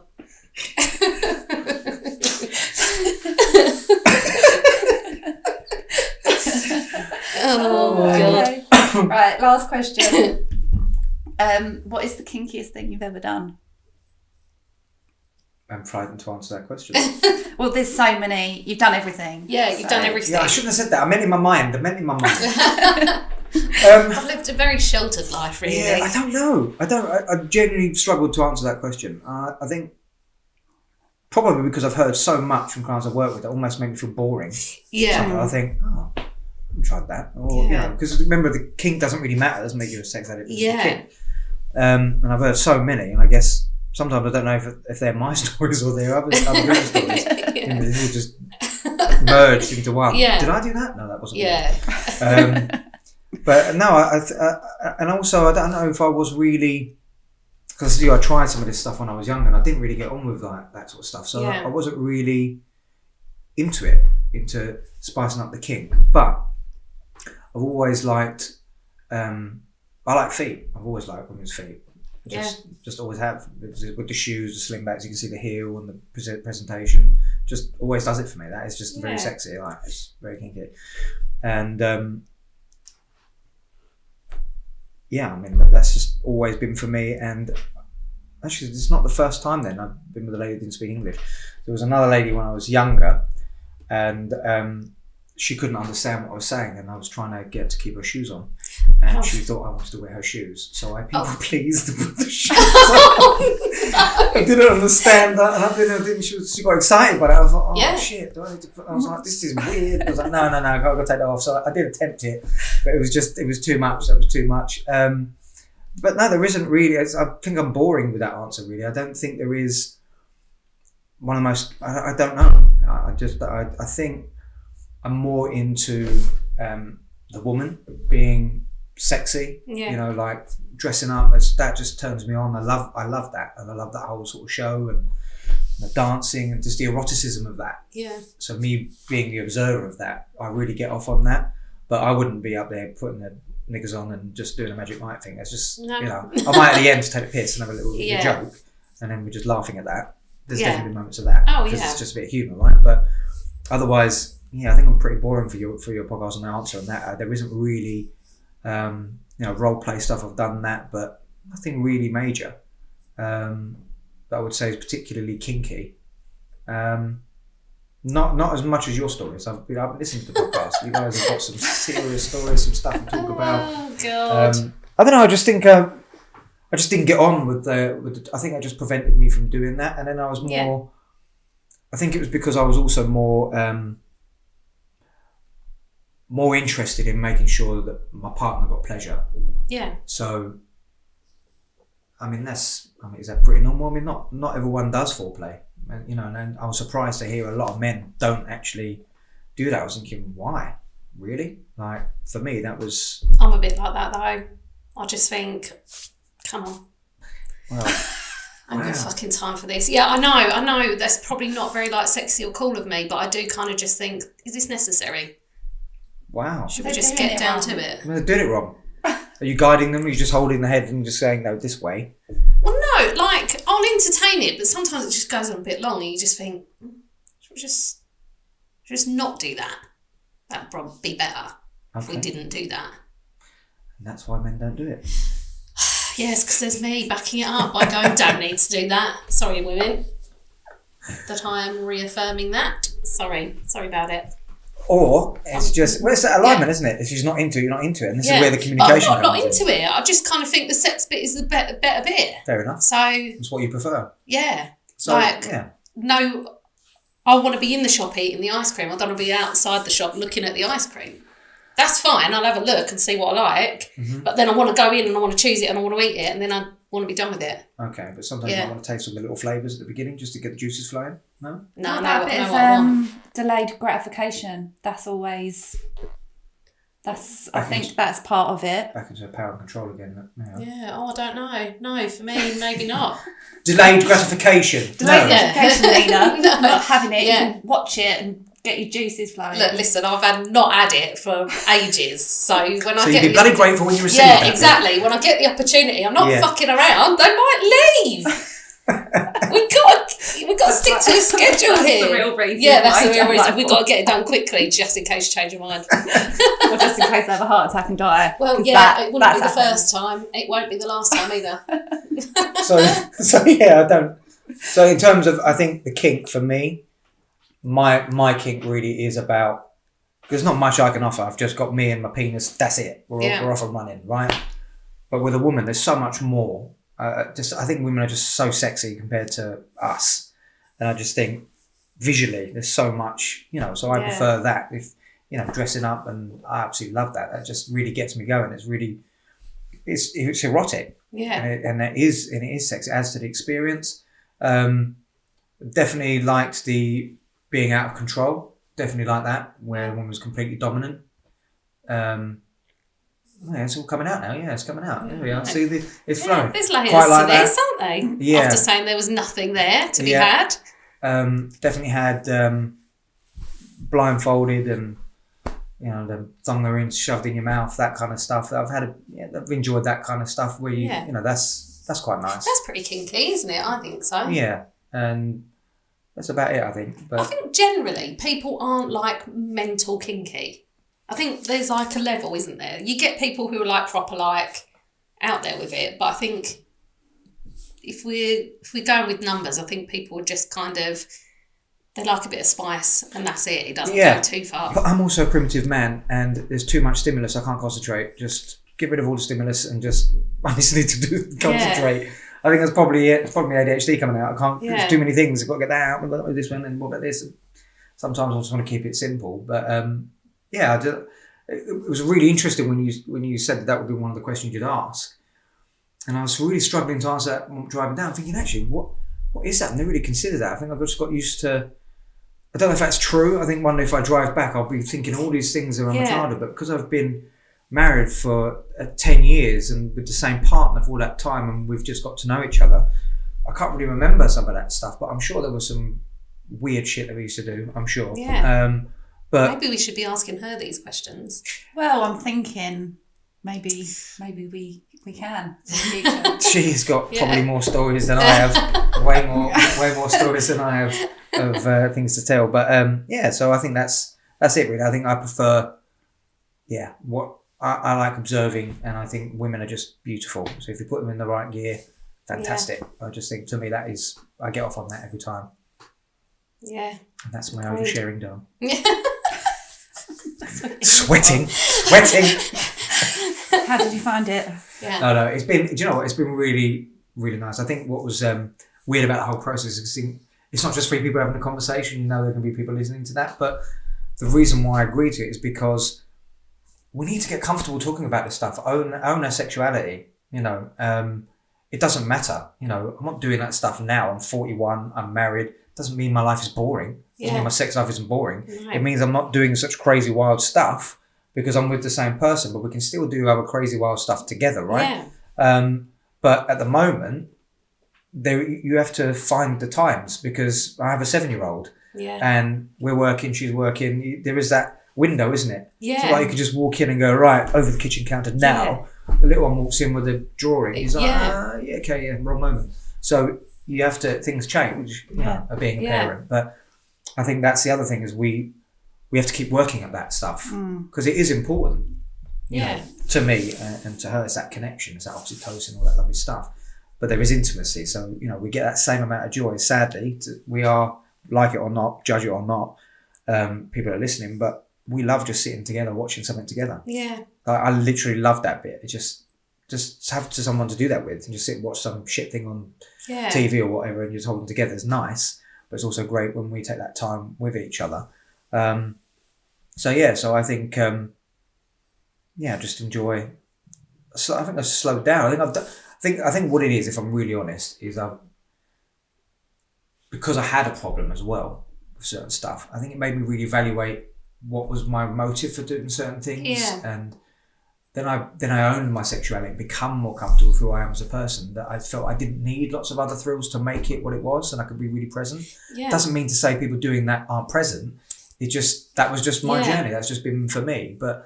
So the more we talk about this stuff, I think it's really, really important. Own it. We've all done stuff and constantly reviewing and doing other stuff. And I think we don't share about this stuff. That's why I like listening to the podcast, because you go there. I mean, some of the conversations you have, I was just like, oh, okay. One of your early ones, I can't remember what it was now. One of your early ones, I was like, can you say that? And then one of you said, I don't think we can actually say that. Can we say that? Well, we said it now. Well, I was just like, and I thought, lovely. Just being open and honest, it's been brilliant. I really enjoyed today. Thank you so much. Oh, thank you so much for coming, and thanks for being so honest with us. Anyway, I think really it was too appreciate it. It's too bloody late now. You guys should be therapists. If people tell you stuff, you're just bringing this. But it's easy being a therapist, isn't it? You just sit there and people, if you don't say anything. Yeah. People just have to feel the silence, don't they? Yeah. And then it just starts. Because there's nothing worse than silence. I'm terrible for it. If there is an awkward silence, I'm like, the other day this happened, and I hate it. I can't bear it. I absolutely love silence. I love a silence between us. Like if we're just sitting in silence, I like that. But when you're in a situation and everyone's talking, and then then it stops. Mm-hmm. I'm like, Awkward awkward silences are my worst. Because I just think... I'd love to get you in a therapy room. There's so much stuff revealed today. I just Look. want to get you in a therapy room. Is that wrong for me to say that?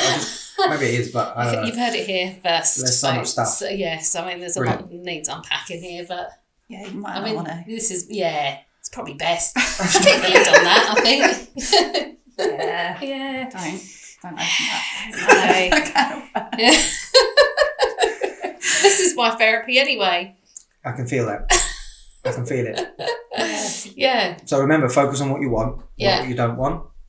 Get rid of impactful feelings of the past and learn to visualize the future. That's Yeah. the key. That's what we need to move forward for. And keep speaking about, keep reaching out, keep listening and talking and communicating. Yeah. No matter what our issues are, doesn't matter. But Yeah.